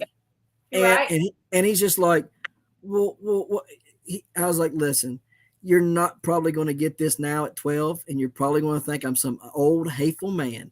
I was like, but I guarantee you, when you hit about 25 to 30, I'm going to start becoming right about a lot of stuff. And from the day that you're that age and you start realizing it till the day you die, I'll be right every time. Yep. I was like, well, how do you know that? I said, because my daddy is. Mm-hmm. Yep. Yep. That's what I tell my son. I have, I mean, he's 7 and I have very tough conversations with him. And I let him know, I was like, son, I was like, number one, I'm growing you to be a man. I was like, and I'm you to be a man that's going to be a benefit to society. I was like, you're going to get out there and you're going to work hard. You're going to do what is right. I was like, I know it's hard now and I know you don't like what I do. I was like, but at the end of the day, it's going to benefit you later on. I was like, I'm not raising you for right now. I'm raising you for who you're going to be. Right. You know, and same with our daughters. Like I'm straight with them too. Cause at the end of the day, like I want them to be a benefit to society. I don't want them to be the one that's living off the government, living off of, no, get out there, do your own thing, work hard, make your life, do what you can. And don't be just another statistic or another number. Like, it's important. And, you know, circling all that back, I mean, that goes into gardening too, because like you said, so many times you'll try to grow something and it doesn't work out. And our mentality is, okay, you know what? I'll just go buy it at the store. Like, you know what? It's not growing. You know, my apple tree's not working. I'm just going to give up on it. I'll just go buy my apples. Like, why? Like, keep trying. Like, continue, prune it. Do what you need to do. Eventually, after about 7 years, you might actually get a bushel of apples that grow your tree, you know, but it's going to take that 5 to 7 year commitment and you pouring yourself into it in order to actually get your, as they say in business terms, your ROI, your return on investment, is really going to begin to pay off. But like you said, we're so caught up on instant gratification, like microwave, you know, generation, to where, man, if it's not coming now, it's not worth my time. But lazy. Yeah. This world's lazy. This world's slothful. Yep. I mean, they are. It is just lazy. Like it's just wild. Like I will literally, I know that, you know, men like you both are very rare in this time. Like it's just the reality. People don't work hard and they don't want to work hard. And, you know, and we know, you know, what God created as the family and what the family should be. Yep. You know, the man is supposed to be the head of the household, you know, supposed to be taking care of things in the household, you know. And I can't tell you how many like little groups I'm on where women are just complaining, like, oh man, complaining and complaining and complaining and complaining. I'm like, oh my, does nobody like their life? Like, it's like what? You know, and then they're like, well, my husband, he just sits at home all day and I work all these, and I'm like, what? So like, why did you marry this dude? Like, what is going on with this world? As like, I think we've like just, everybody's just out of order, out of whack. Like, and it's sad. It's sad because we are teaching our children to go 100% against what the world has to offer, which is scriptural. But like, you know, it's just like they're seeing such a difference, like, you know, than what we saw. You know, they're seeing things completely out of whack. And then when we're telling them something, how it's supposed to be, what the Bible says, you know, how things are supposed to be going, you know, they're just kind of like, well, that looks nothing like what we're seeing, you know, and like, exactly. That's why we've got to work hard to get you to where you need to be. That's why we've got to change this up. Because, you know, we are the body of Christ and we are supposed to be separate. We are supposed to be different. We are supposed to be ministering to this world and teaching this world. But at the end of the day, people make decisions. And because of those bad decisions, unfortunately, people get stuck in the rut. They get stuck in this like victim mentality and the complaining all the time. I can't tell you how many people hate being a mother, like, or just like speak so negatively about their children. And I'm just like, these are your kids. Like, this is your flesh, your blood. These are your babies. You know what I've heard a lot is, well, I was young when I became a mother, and now I ain't had none of my life to live. You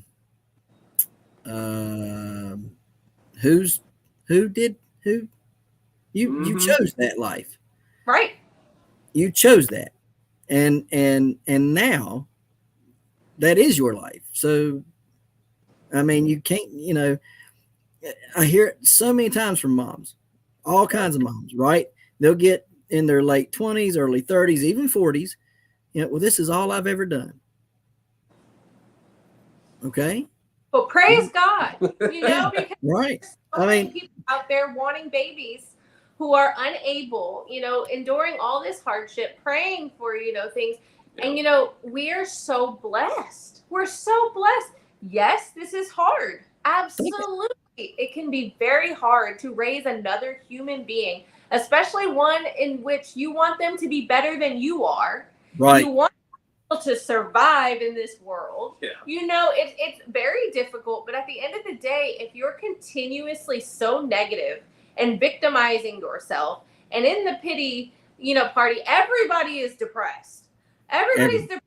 I'm like, dude, sometimes you got to get up, you got to eat well, you got to get your vitamin D, you need to get outside, you need to eat good, you got to get yourself worked up in that energy. A lot of this depression is just a lack of nutrients, lack of just eating well, especially in mothers when they have children, that takes a lot out of your body. A lot. And we're handing them a fiber bar and being like, oh, we'll do that.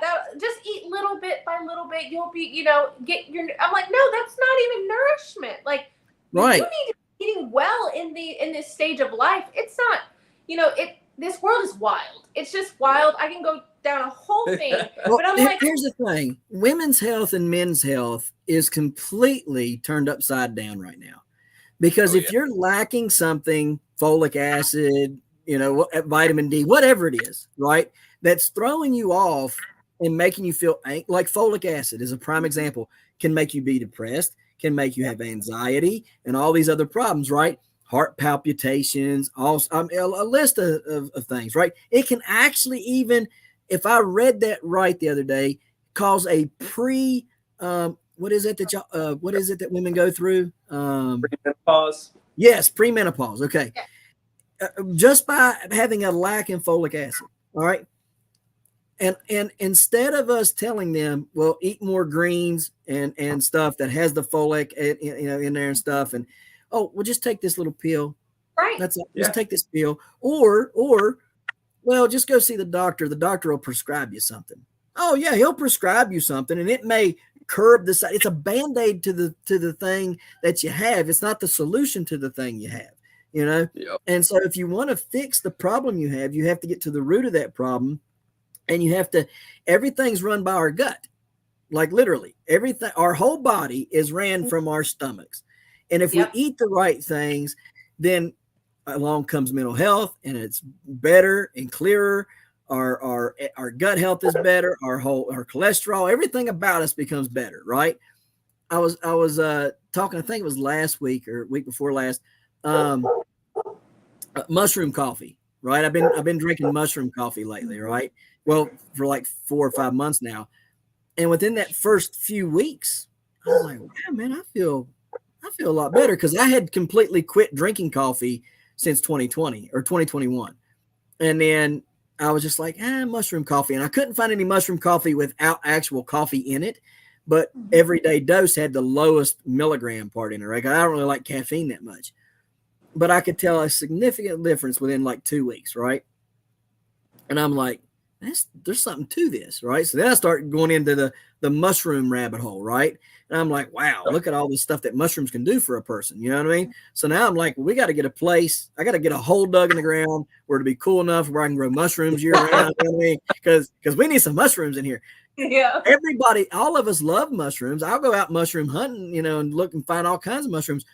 The problem is you can't always find the ones you need. You know what I mean? But you can find them to grow. You just got to have a place for it. And I think that's like one of the important things is us researching the things that are wrong with us and looking for that natural alternative to fix it, because there are natural ways to fix our problems and literally fix the problem and make us better and make us whole. God didn't create all this stuff that we see for us not to use it and take part in there and fix our bodies. You know what I mean? Everything there is a purpose for everything, and everything has a purpose, you know? Yep. So we need to get back to that and start using it. Like last year I had mullein growing, right? Mm-hmm. And I was like, I don't know what that is, but it looks like lamb's ear, so I'm gonna leave it alone. Then it started getting this big, long blossom. It was like 4 foot tall. It was huge. I was like, I don't know what that is now.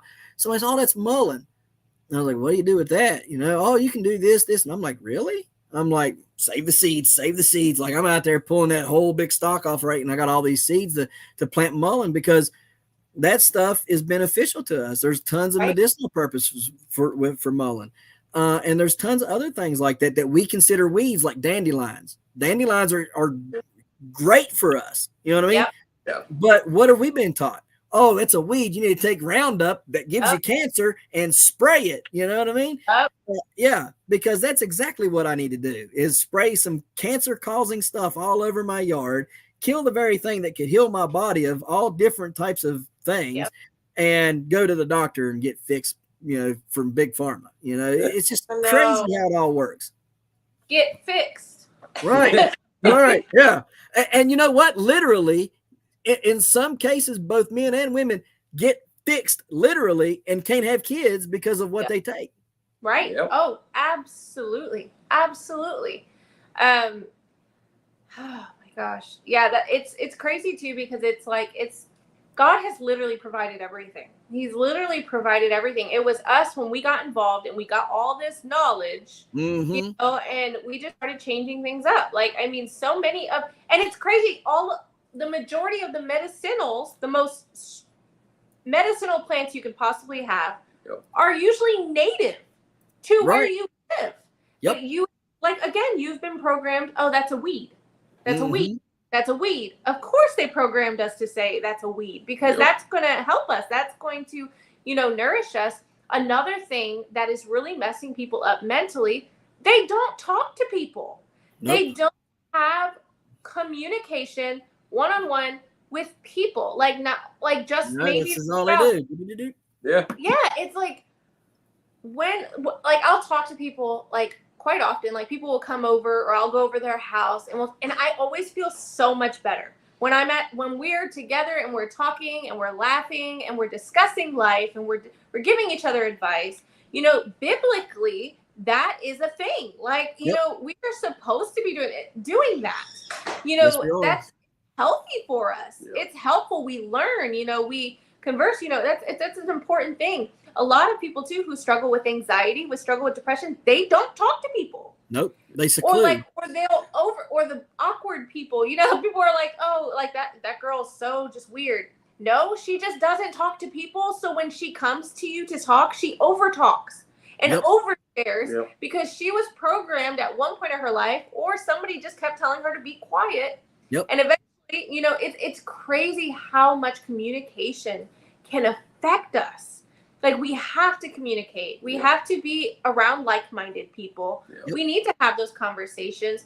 We need to be outside because the sun was created for more than just light. Like, the Lord gave us, like, vitamin D, one of the most important vitamins in us. They say, like, places like Seattle, and, like, they have the highest suicide rating because they don't get a lot of sun. You know, and a lot of them are doing, like, I've lived in Washington State. The majority of those people who have jobs, they work in buildings, office buildings, and they sit inside all day. Yep. Yeah. And Dallas is very similar. You know, you just sit inside all day and then you're depressed and you're suicidal and you're sad and all these things. And it's so sad. You know, it's like, when will the doctor tell them, you know what, maybe you should take a walk every morning? Yeah. Maybe for your lunch, you don't even have to walk. Go sit on a bench and kind of just be there for like 30 minutes. Yeah. You know, why don't you call up an old friend and have lunch? You know, just talk to people. You know, it's these basic things that are lacking. Yeah. Well, I mean, it does. It goes all the way back to, you know, the Bible. I mean, if you think about it, when God created Adam, it said he looked down and he seen that it was not good for man to dwell alone. So he created Eve.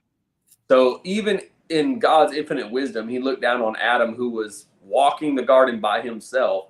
And he said, oh, hey, he needs someone there because he's lonely. He has no one to talk to that is like him. And he created Eve. And even in that, God would go down in the cool of the day and commune with them and have conversation with them. He would have a relationship with them, you know? So even in that aspect, I mean, God created us as beings that needed communion, that needed this conversation, because even God himself needed that. So he would come down and commune with his people, you know? So we were intertwined with that. And again, Adam and Eve were out in the garden, walking around, like always being outside. Men, you know, I truly believe we were created to be outside. And yeah, I know it's part of the curse, us tilling the ground and, you know, having to earn it by the sweat of our brow. Right. But still in the same thing, men were created to work hard and to be outside, to do what we need to do. You know, this is why it's been a huge, like she said, office jobs have been huge, like all this, and that's what's been pushed. Like, get a degree, go to college, get this, get that. And all the trades are getting pushed out because I'm a plumber by trade. So we in the trades were looked as the low end dirty people who, oh, y'all don't make much, you're just this, and we're better, more educated. Y'all make good money. Right now it's flipped. I'm like, no, because y'all did that, the trades are in higher demand, which actually made our salaries go way up through the roof. Right. And now we're on the high end of the spectrum of making money because we're willing to work hard. And people realize that, especially the trades, they're not going away. Like, you can't replace us with AI or with robots or whatever's out there. Like, it can't, because I truly believe that it's more beneficial because we were created to work a physically demanding job. And honestly, I mean, your testosterone levels are higher when you're physically active and working. So therefore, your masculinity goes up because you're doing what you're supposed to do. So it's just all part of the chemical makeup of a man is to do that. And then communion with God. He hit it so hard. Like, that was, the Lord was just, he's like, how many people pray? Like, normally, like, how many people have a prayer life? Like, not just to lay me down to sleep. I pray the Lord my soul to keep. Who has a prayer life? Because sometimes, like, when I talk to women, especially, like, I'm talking to my friends, whatever, I've been struggling, I've been da-da-da-da, and I'm like, well, have you been praying? Like, what's your prayer life like? They're like, well, you know, I just haven't had time. Like, dude, you can legit pray anywhere without seeing. Right. I'm in my car and I'm praying. Like, I am literally, like, it should be such a, you know, a normal thing to be in communion with God. Like, that first and foremost. There are times where if I'm discouraged, like if something happens, somebody calls me and something happens and it stresses me up. We all deal with this. You know, you go through this moment or a bad day or something. I literally feel the Spirit of God. Like, I literally go to a place where I'm like, okay, I'm praying. I'm praying. And then as I'm praying, I feel the peace of God. You know, because that should be a normal thing. Right. Another thing that God has given us, he's given us communion with him, you know, the Holy Spirit. Like, so it's just like all these things together. It's like, we can do this, guys. It's just, we're lazy. We're slothful. And then we love to be like, we've been so busy. I'm too busy to pray. I'm too busy to hydrate myself and drink electrolytes and water. I'm just too busy. I forgot. Maybe you forgot because you got brain fog because you ain't been drinking. Right. I have literally wore trenches out in my yard because I'll pace and pray. Like, I'll just pace, like it'll be like 20 yards or something, just pace, turn around in the same spot, or I'll walk a circle, you know, and pray. And I'll wear ruts in the yard like that because, like, I'll tell you this. I don't know if I ever told you this before or not. At the old place, before we moved here, I had a place where I would walk in a circle. It was the only flat place in the yard, and I would walk it in a circle. It was where the pool was at, right? And literally, there was like a 3-inch trench around in a circle. And the ducks would go right up to it, but they wouldn't cross over in it. And they would walk the outside of it eating, but they wouldn't cross over into the circle. And my wife thought I was lying about it. I was like, every time the ducks get out, they go right up to where I pray. They won't cross over the trench. into the circle. They just walk the outside of it, eating whatever they can around the outside of it, but they can't touch the grass for whatever the grass that was growing up in the inside. You know, ducks like grass; they'll go in there and wipe it out. But they literally would not cross over that trench and eat the grass in the center of that circle. So one day the ducks were out and they were walking it, and I come out the door and I said, "What are you doing?" She was like, "You wasn't lying. The ducks won't go over there." I said, "I told you they wouldn't go over there." I said, "You can't even shoo them over in there." I was like, "I've literally picked them up and put them in there and they run out." She was like, "What do you think that is?" I said, "I don't know, but I ain't messing with it." You know what I mean? Yeah. So like, I don't like it kind of reminded me of whenever, you know, God told Moses, you know, remove your shoes. This is holy ground. Right. And I'm thinking like, maybe like that was like where my prayer closet was. And, you know, the animals wasn't to be over in that or something. I don't know. But like that was the oddest thing ever, that the ducks wouldn't go over in that at all. And then, so like now, whenever I go out here, I'll pick a spot, you know, and I'm just like, okay, well, I'll just walk this and I'll switch it up some, you know, and I'll go over here and walk this trench for a little bit. And then maybe I'll go over here and walk this little circle or something. I switch it up because I'm too worried that maybe if I pray for too long in one area, that that nothing will be allowed to get in that area anymore. You know what I mean? So now I just kind of switch it up. So that's funny. So what you got to do is just walk your whole property boundary doing it. That way no animals leave it. There you go. Or no animals that I don't want, like the deer, come into it. Yeah. So, but yeah, it's, you know, God is really good, and people don't have a relationship. They don't want a relationship.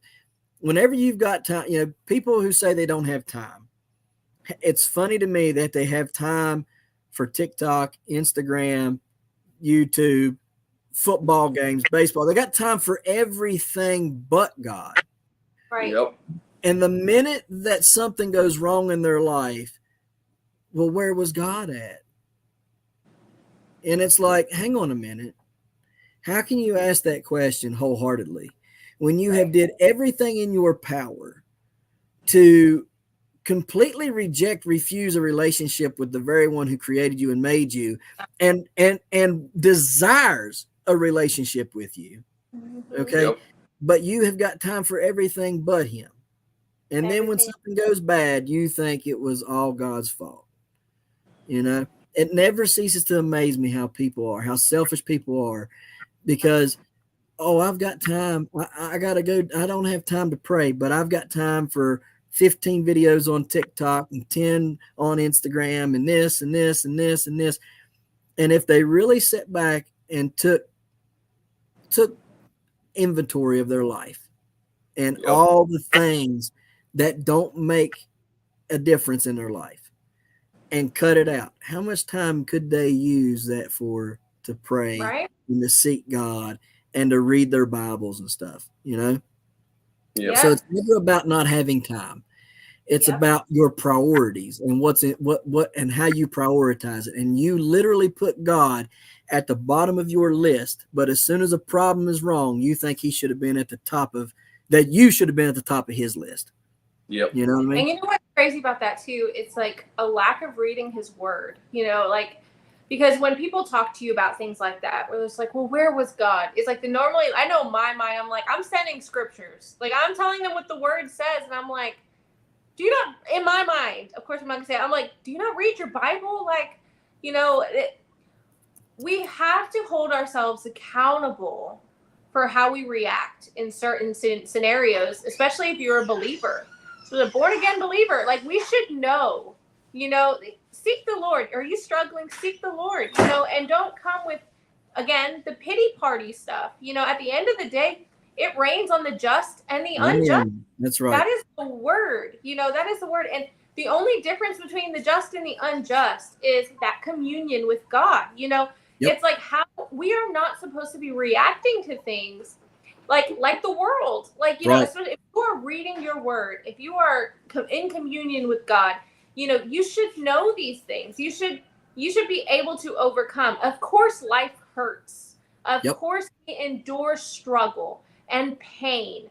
You know, even the greatest, like the prophets, they struggled. You know, one of them.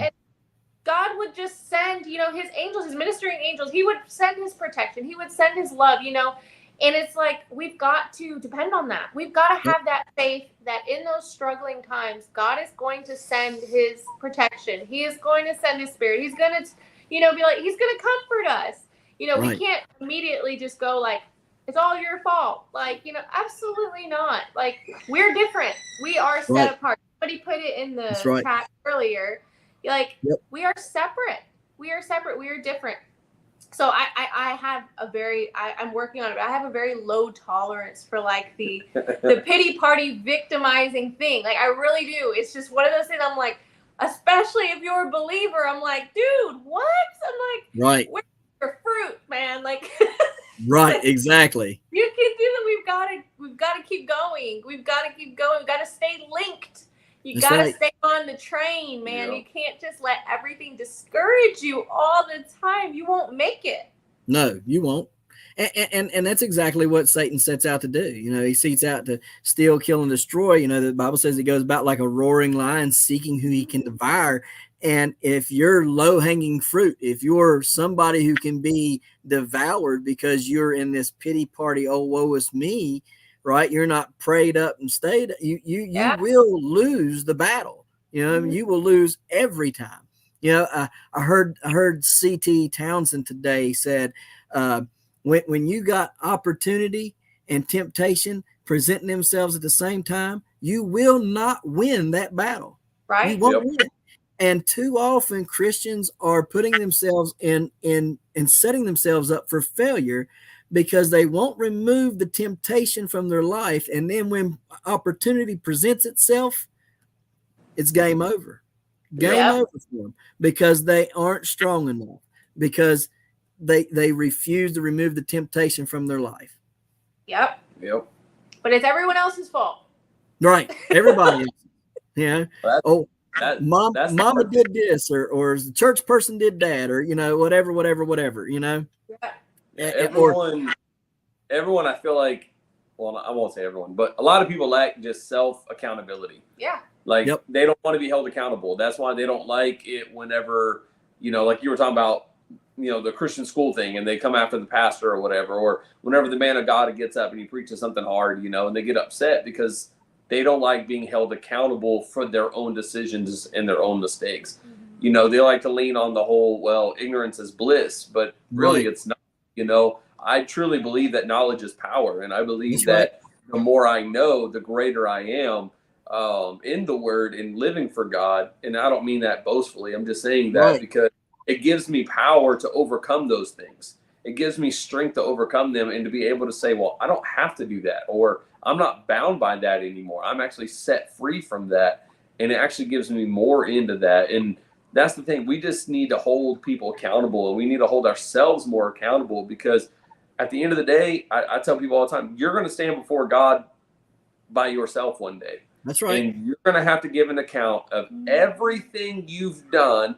The Bible even says every idle word is going to be brought up before you. And in those moments and times, I think that's whenever we have to realize that accountability is a huge thing. Right. And I really feel like society as a whole is lacking that. Yep. Absolutely. I saw this message one time. I think it was on social media. It was like, could the church today handle a letter from Paul? No. Could we handle a letter from Paul? No, absolutely not. Well, absolutely not. People, I think I see one like that too, and it was like most people couldn't handle Paul or Jesus as their pastor. No. It's like, it's so true. It's another situation. They would be crying Barabbas still to this day. Give us Barabbas, because they don't want that. The Bible talks about them, having a form of godliness and denying the power thereof. They can profess it with their mouth all day long, but their hearts are far from it. I have seen people who have not professed Christ and shown more Christ-like love and commitment and never breathed a word. Just by their actions, you could tell, right? Yep. than the ones who were boastful. I'm a Christian. I'm a Christian. And next thing you know, they're out here drunk and passed out or shacked up with somebody else's wife or something, crazy, or they done went to a Diddy party and you know what I mean? I mean, hey, it's crazy. Okay. But they paid their tithes, so we really can't say nothing to them because that's a big tither in the church. And if they leave, we might not be able to afford the power. Look, if you're more worried about whether or not the power is going to be turned on in the church or not because of a tither leaves the church, then I doubt the power of God is in that church. That's right. You're right. Yeah. They trust in horses and chariots. Like at the end of the day, if you truly believe that you're called of God and that you are walking in the will of God and you're there where you're supposed to be, God will supply and take care of everything. Like it's not about who pays the most or gives the most. Teach it, preach it, do what you need to, and God will take care of it. Like that's right. God's not going to allow you to fail. Like he's not going to put you in a place that is there. So you can't always hold on to that. Yep. That's right. Got to keep going. We got to keep going. Not much more. Not much more. Just keep coming. Soon and very soon. We are going to see the King. That's right. Absolutely. I was just thinking about that song. But it is getting closer and closer. I really do believe it because so many signs, so many prophecies coming to pass now and stuff. At any time. That's right. So you better be ready. That's all I know. You better be ready because when he comes, that's going to be it. That's going to be right. And I was listening to CT the other day, and he said, what's going to happen when you got these big airliners and they'll be flying in the air, or these big semi trucks being drove or whatever, and God comes back and calls them away. What's going to happen? Right. Right. What's going to happen? You better hope that if you're on that plane or you're in the way of that semi, that you was called to, because if you ain't, and what a hellish world. We think it's bad now. We think what we're living in is bad now, that all that we're seeing is bad now, that it's wicked now, Well, how much worse is it going to wax? The Bible says it's going to wax colder and colder, How much worse is it going to get before people actually sit back and say, whoa, hang on a minute. This is bad. And maybe I should rethink how I've been looking at this Jesus thing all along. And I should probably take a consideration of who he is and what he did on the cross for me. And maybe, just maybe, take that serious and give my heart to him. We are a country that knows the gospel. We are a country that, everybody has heard, about, the majority have heard of Jesus. They've heard, people are trying to preach, you speak to these people, but we're also a country of so much. We have so much, and, a lot of people will only pray. This used to be me in my beginning of my walk. Like, it's like, I didn't talk to God unless I was struggling. Right. If I was struggling, that's when I was like, oh man, God help me. It's like, we've got to get to know him. We've got, and that's through the word. Our faith is built through the word of God, Right. And it's like, if you are in this country in particular and you see what's going on and you don't sense something to where it's like, wow, like this is real. This should bring you to your knees. That's right. Absolutely. Of the things that we see. And Indiana was talking about, we're here to spread the gospel. Amen. We absolutely are. And I pray all the time. I'm like, Lord, open their ears, prick their heart. Prick their hearts, God, because they're blind. They are blind. And then there are people we love dearly who won't accept it. Won't accept it. And I'm praying, I'm like, God, if it takes this person going to rock bottom, let your will be done.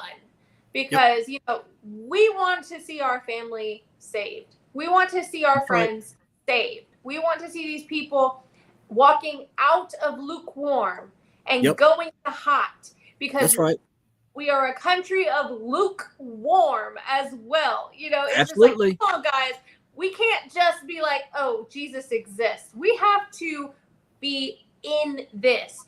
Yep. To believe is to walk and take action, is to live a holy life. Amen. Oh, it's coming that time. Man, it's coming that time. Yeah, I know it's getting serious whenever you start hearing, which like major podcasters, like I've seen clips of them and stuff, a few of them talking about the spiritual warfare that's happening, Mm-hmm. And it's like you used to never hear about any of that on anything. Like no one would ever bring that up. But then you have, I think Tucker Carlson is one of them who he'll bring it up and he'll be like, it's a spiritual war between, demonic forces and stuff. And in my mind, I'm like, man, for them to be openly talking about that and stuff, you think more people would be waking up to it.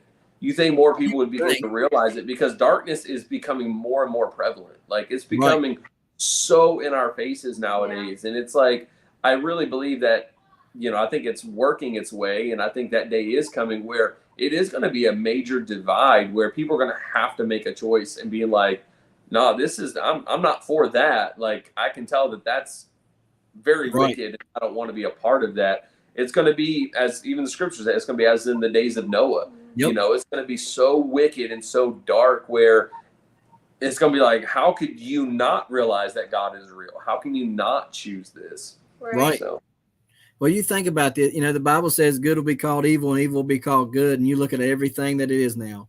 Everything that's good, oh, that's evil. Them Christian people are mean-spirited. They're hateful-spirited. They're this, they're this, they're this. And everything that's evil is, oh, that's good. That's women's health. That's their rights to be like that. That's this, whatever. You go on down the list of all that stuff, and one has to wonder, how bad was it in Noah's time? Because it's pretty stinking bad now. Yep. I mean, it's pretty daggone bad right now, and it makes you wonder how much worse was it in Noah's time? Yep. Because, I mean, for him to have to flood the earth to destroy it all, it had to be pretty, because it's really bad right now. And you think about what he destroyed Sodom and Gomorrah for. Yep. Yeah. Are we not there right now? Yeah. Okay. Yep. But, so it makes you wonder if, we're right at the cusp, I believe, of how it was in the days of Noah. Yep. And everything has a root. All of these things, that are out there, that are mainstream, that are, the world is calling good. A lot of these people have so much trauma and have history that has brought forth the fruit that is happening, and instead of, people telling them, this is a problem, but you can overcome this. We will help you. We will support you. Let me pray for you. Let me show you what God can do. They're telling them, oh yeah, your thoughts are absolutely correct. Mm-hmm. Let's make this known to everyone and let's teach children about it. Or let's do this. Let's make this more accepted. Affirming their bad behavior. A lot of these people are struggling inside, and even through the things that they're telling them, yes, and they're getting that approval, these people are struggling inside. And because that is not the answer. Nope. The answer is the Lord. And the answer is, telling them this is wrong. Yep. This is not the truth. You shouldn't be feeling this way. And if you do, there's something wrong. I remember someone messaged on a thing, I don't know, online or something, it was a comment or something. And I was like, about what's going on. And then they're like, well, yeah, they are born this way. And I'm like, absolutely, they're born this way. That's why we have to be born again. That's right. I'm like, we were born into sin with so many different things. Mentally, like a lot of the time, this world will mess you up. Yep. And it's like, that's why we need the peace of God. That's why we need the word of God. And I'm so thankful that we're in a place where we are now, because again, outside, I tell people just go outside. I'm like, go outside. Like, go outside, look outside, look at the trees, look at the animals, look at your plants. Like, just take a moment to breathe the air. It's just sometimes just having a moment to kind of just put yourself aside and breathe and pray Right. and just like look at what's around us. You know, we don't realize how blessed we are. No, We don't realize that all this other stuff that we fill our brains with, you know, it's all temporary. It's all temporary. You know, this is not forever. Just take a moment, take time to just meditate on the Lord and just breathe and just have that peace. You know, and sometimes that's all you need. Like, that's all you need. If you have to do that every day, if you have to do that every time you're struggling, you know, do that. That's right. Do that. You know, it's hard. And everybody thinks they need a therapist. I'm like, no. Not everyone needs a therapist. Not everyone needs to pay $120 an hour. Right. You're supposed to be good stewards. Yep.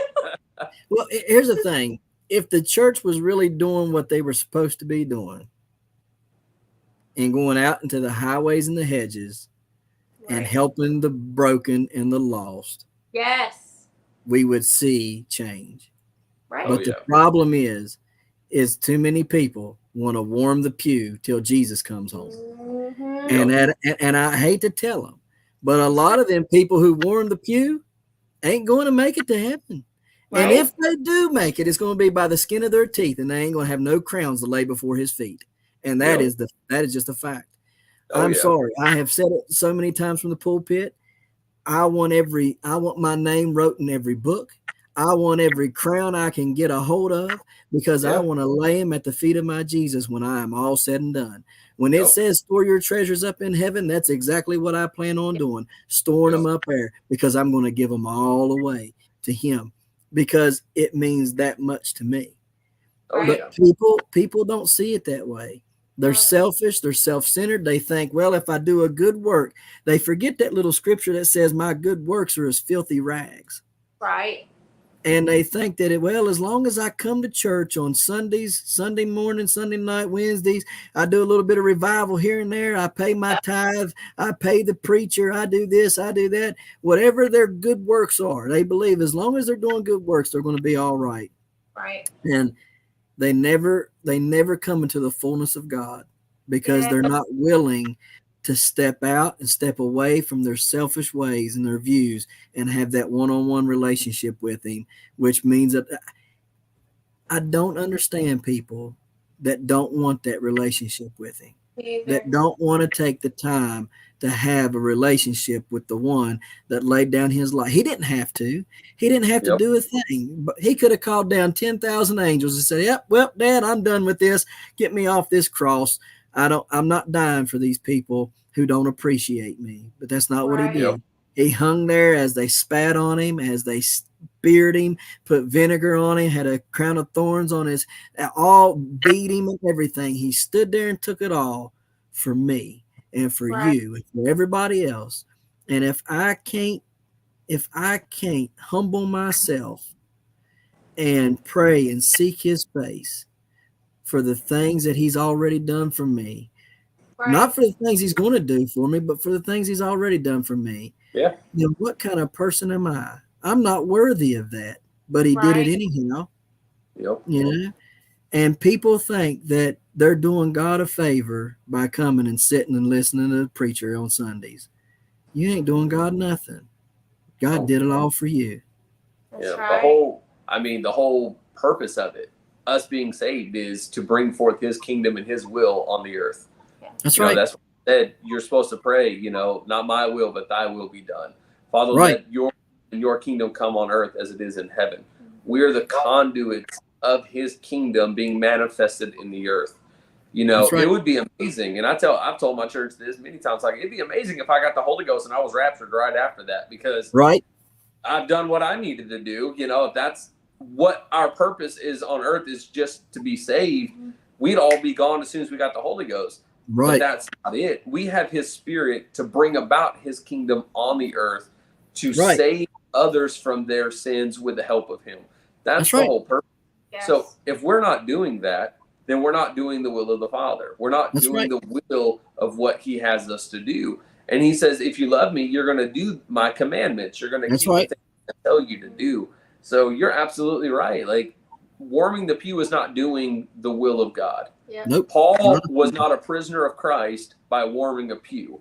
No, he he was a wasn't. prisoner of Christ by doing what he was requiring of him to do. Right. That's right. And that's why we got to get to, that there's another old song, this life is not my own. Right. The life I live is not mine. It's his. Whatever he wants to do, whatever he wants me to do and how he wants me to do it, that's what I'm submitting to. I could care less about my plans, my goals, my aspirations. Right. Because whenever you really begin to know God and you begin to love him and his commandments begin to be written on your heart, people use that scripture, well, he'll give me the desires of my heart. Yes, he will, because if they line up with his desires for you. because your desires become his desires. Your heart becomes his heart. So therefore, that would be, my wife loves me. She loves me to death. She already knows. If she came to me and was like, hey, babe, you want to go get ice cream?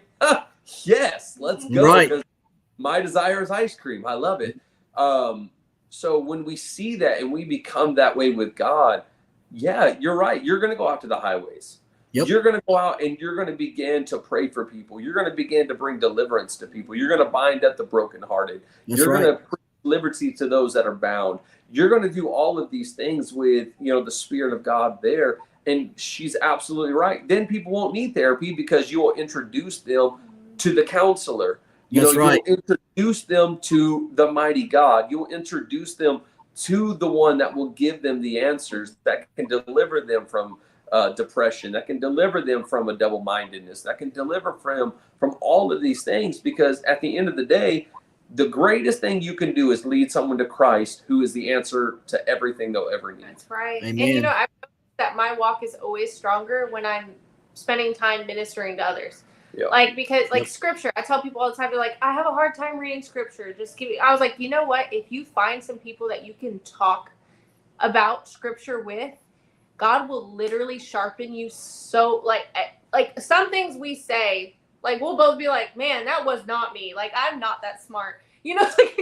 Right. You're like talking to people about God, and you're talking about the word, and you may not know it's in John 4:15. You may not know, but God brings it to your mind. Yes, but God will pop that scripture in, and you're like, the word says da da da da da. And you'll find that in the conversation, and you're like, wow, praise the Lord. I was like, I could not have done this by myself. This is the power of God. And that's how you know this is what he wants us doing. Yep. This is what he wants us doing. He wants us speaking about his goodness, speaking about those testimonies. When we talk about things, like, again, this has happened to us the second time we've been on here. When you start talking about gardening, it just ties in, because when you love the Lord, your life is not your life. Literally, you are here for the Lord, and you glorify him in everything. It just ties in naturally, because that's who we are. That's the goal, right? That's the goal. And I just, it's exciting to be able to be on a little platform, and just as people just commenting and they see the fruit, just seeing the fruit. Yep. And a lot of these people, especially because we're homesteaders, we're that's our channel's main goal. It's Homestead. Right. There are all sorts of people watching us. Yep. I guarantee you that our 5,000 whatever subscribers, that they're not all born again. Nope. Not mine either. I guarantee. But it's so cool that we're able to take our hobby or our lifestyle, and they're watching these videos, and if your fruit is shining, which it should, if you're a light, even if you're not, going into a Bible study, that makes a difference. That makes a difference. And it's exciting to me. It's so exciting to be able to take this, and glorify him, and God will bless it. He will bless it. When you are doing his will, when you are glorifying him in all things, he blesses those things. Yes, he does. Absolutely. It's funny how many people can comment, because I'll have videos from years ago getting, well, not years, but back in 21 when I started, so going on 4 years now, right? I'll have people comment and they'll be like, oh, you can just tell that you're a really good Christian guy. And I'm like, you can? Like, how? Yeah, I was being goofy or something in that video, I thought, like, but I guess just your demeanor, and how you are, or how I am with the kids, or, whatever, like they can sense it, they can see it, you know what I mean? And that does make me happy, because that says, well, I don't have to get up and say a word. Right. I don't have to say anything. Like I said earlier, some of the best Christian people that I've ever ran into never had to profess Christ. I just knew that they were Christians by the way they held themselves and how they were with people. And that's all we have to do, is just be that light. We don't have to say a word. We just do what we do, and God, shows exactly who we are. You know what I mean? And I think it's great, that we don't have to do anything, saying we just be ourselves, be who we were created to be, and God does the rest for us. That's right. And it makes my job a lot easier. I know that. So. Yeah, whenever you're not trying to, like she said, when it actually becomes a part of your life, like when being a Christian is who you are, it comes out so much more naturally. Because like you say, you don't have to try to like force it, you're not having to try to do this or try to do that, because it's just interwoven within your life, right. And it comes out of everything, every aspect, everything you do. So, like you were saying, it's kind of, you can tell the difference between the ones who are actually living it and then those who are just saving face, who are being Christian because it's beneficial for them, or they're doing it because of the brand name, like, oh, well, a Christian artist, I can make a lot of money because it's a niche, it's this thing. So I can do this. And as long as I'm making that, I'm making my money. I'm doing what I need to. Right. Versus someone, who's really genuine about it and who loves the Lord, and it just comes out of them. It's that spirit that just flows, that living water that's just continuously flowing, and it. I mean, we test the spirit by the spirit, and you're able to just feel it and just know it and be like, yep, that's someone of God right there. Right. Like, it's a wonderful thing. It's a fact. That is a fact.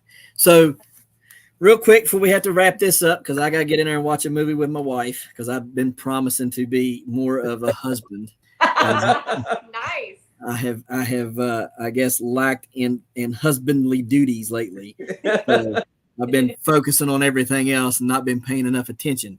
And sometimes you can do that. Sometimes you can get too focused on one thing, right? And get too hard charging on that, and then you're like, yeah, pump the brakes there, big boy. Mama's still over here and needs attention. That's good, and that's good. That open communication. Right. So you got to go over there and watch a movie with her. But before we go, is there anything you guys got coming up that y'all want to talk about? Any? It's summer, and it's hot, and you know what? All the ministering I'm going to be doing, they need to come to my house, or I'll go to their house, or we're going to church. It is hot. All the gardening I'll be doing, it will be on paper. Of me envisioning fall. That's and funny. Then I think, like she's been saying, like our mindset this past year has been really shifting to trying to prepare our home and get it ready to, when that door opens, to be able to put it on the market. Yeah. And really get bigger property. So we're doing right now, trying to maintain what we have. Yes. And we're not trying to expand too much and get too much over us, because, when that door opens, we want to be ready to be able to walk out and do what we need to. So a lot of our focus is pre-planning and kind of prepping for a larger space and trying to hone in on the skills that we have and make sure that we're, not getting too ahead of ourselves. And God is so good, because we do all the mulch, right? If you guys watch our channel, which I haven't been keeping up with some things, but anyway, we mulched like the entire garden, like a lot heavy 6-inch mulch. Every year we do mulch. This year, it's like our literal mindset absolutely has been on new property. So then, I was just in my mind, I was just thinking, I'm like, man, that means we're going to have to try to get this up to par. Not like perfectly. Like, I want to keep the garden there for pictures or whatever, but we need to get this. People are going to want grass. Okay. People are going to want, this. I don't know.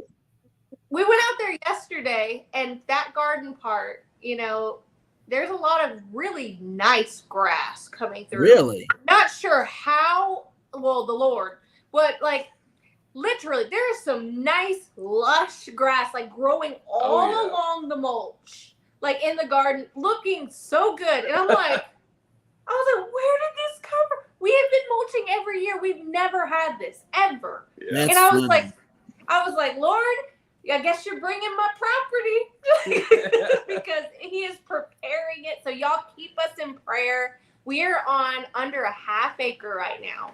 And I am shooting for the stars. I'm like, Father, whatever you feel, whatever property you feel, but Father, I am your child. 50 acres. Begging for over 4 acres. So so 50. let it be done. Yeah, Get right. y'all. I would, as much as you want to give us. So y'all keep us in prayer about that. I would love to have videos next year on our new property, preparing it from the ground up, beginning, just doing it all clear. I'm excited. Amen. I'm excited for you guys. I hope you guys get enough to raise animals and hunt on. Okay, because that would be That's great. the goal. Trees. We need trees. Yeah. I'm looking for property that's like 80% trees and 20% cleared. That's really what I want. Yep. Phew. Sorry. You still looking for it in Texas? You want to be in Texas? Are you sure you want to be in Texas? Well, the problem is, not the problem, but the Lord has us here, and I don't know, a lot of people don't know, but he pastors our church. He is my pastor. We have another pastor. Yeah. He pastors our church, and so our goal, it's like we have our church in the middle of the map, and we're like, this radius around there, and, you know, we're willing to go an hour away to get what we want, you know, or what, you know, God has for us. So that's like been a big prayer, because where we are in Texas, we're like east of Dallas, about 45 minutes east of Dallas. The closer you get to Dallas, the more you get nothing. So you don't get any property, like, at all. So I'm just like, an hour, Father, just open up that door. Yep. That's right. Well, he sure can do it. That's a fact. So I hope you guys get exactly what you're looking for. So exactly what you need. Yes. But let me go through these dates real quick. So next week, July 2nd, I got Milk and Honey Homestead. So Heather will be with us. July 9th, we've got Flourish Florida Farm. July 16th, I got Big Valley Living. July 23rd, we got Where to Begin Homestead. July 30th, we're going back to the giant growing stuff. We got Emmett Andrews coming on with us. August 6th, we've got Texas Garden Guy, so Destin Noak will be with us. August 13th, we've got the Inquisitive Farm Wife. August 20th, we got Cameron Barron, who's a giant grower. August 27th, we got Gillum Farm. September 3rd, September 10th, trying to get Professor Toto. You guys know who Professor Toto is? He does the Conservative College. Look up Shane Vaughn on YouTube. You'll love him. He's a pastor. He blew up in 2020 after all that rigmarole on the election stuff, and he teaches the Conservative College. Great guy. Love his channel. But he teaches a lot about the Constitution, and this is no joke. Everything he has said has come to pass. Everything. Wow. If he said it, it's come to pass. He hasn't went out there right now. He hasn't given any kind of crazy predictions on anything. He has read the Constitution, and he has said, this is what the Constitution says, and everything that he has said has ended up happening. So I'm trying to get him on either September 3rd or September 10th. He's a pretty busy fella, though, but that'll be good to have him on. Then September 17th, we've got Yogi Hollow Farms. September 24th, we've got Vikram, the plant professor. September 30th, we got Joe from Garden State Gardening. October 8th, I've got Ken Somerville. October 15th, we got Rooted in Texas, Nina and Boyce. October 22nd, we've got Indiana Backyard Gardener. October 29th is open. November 5th, I've got Enoch Graham, the Urban Gardener.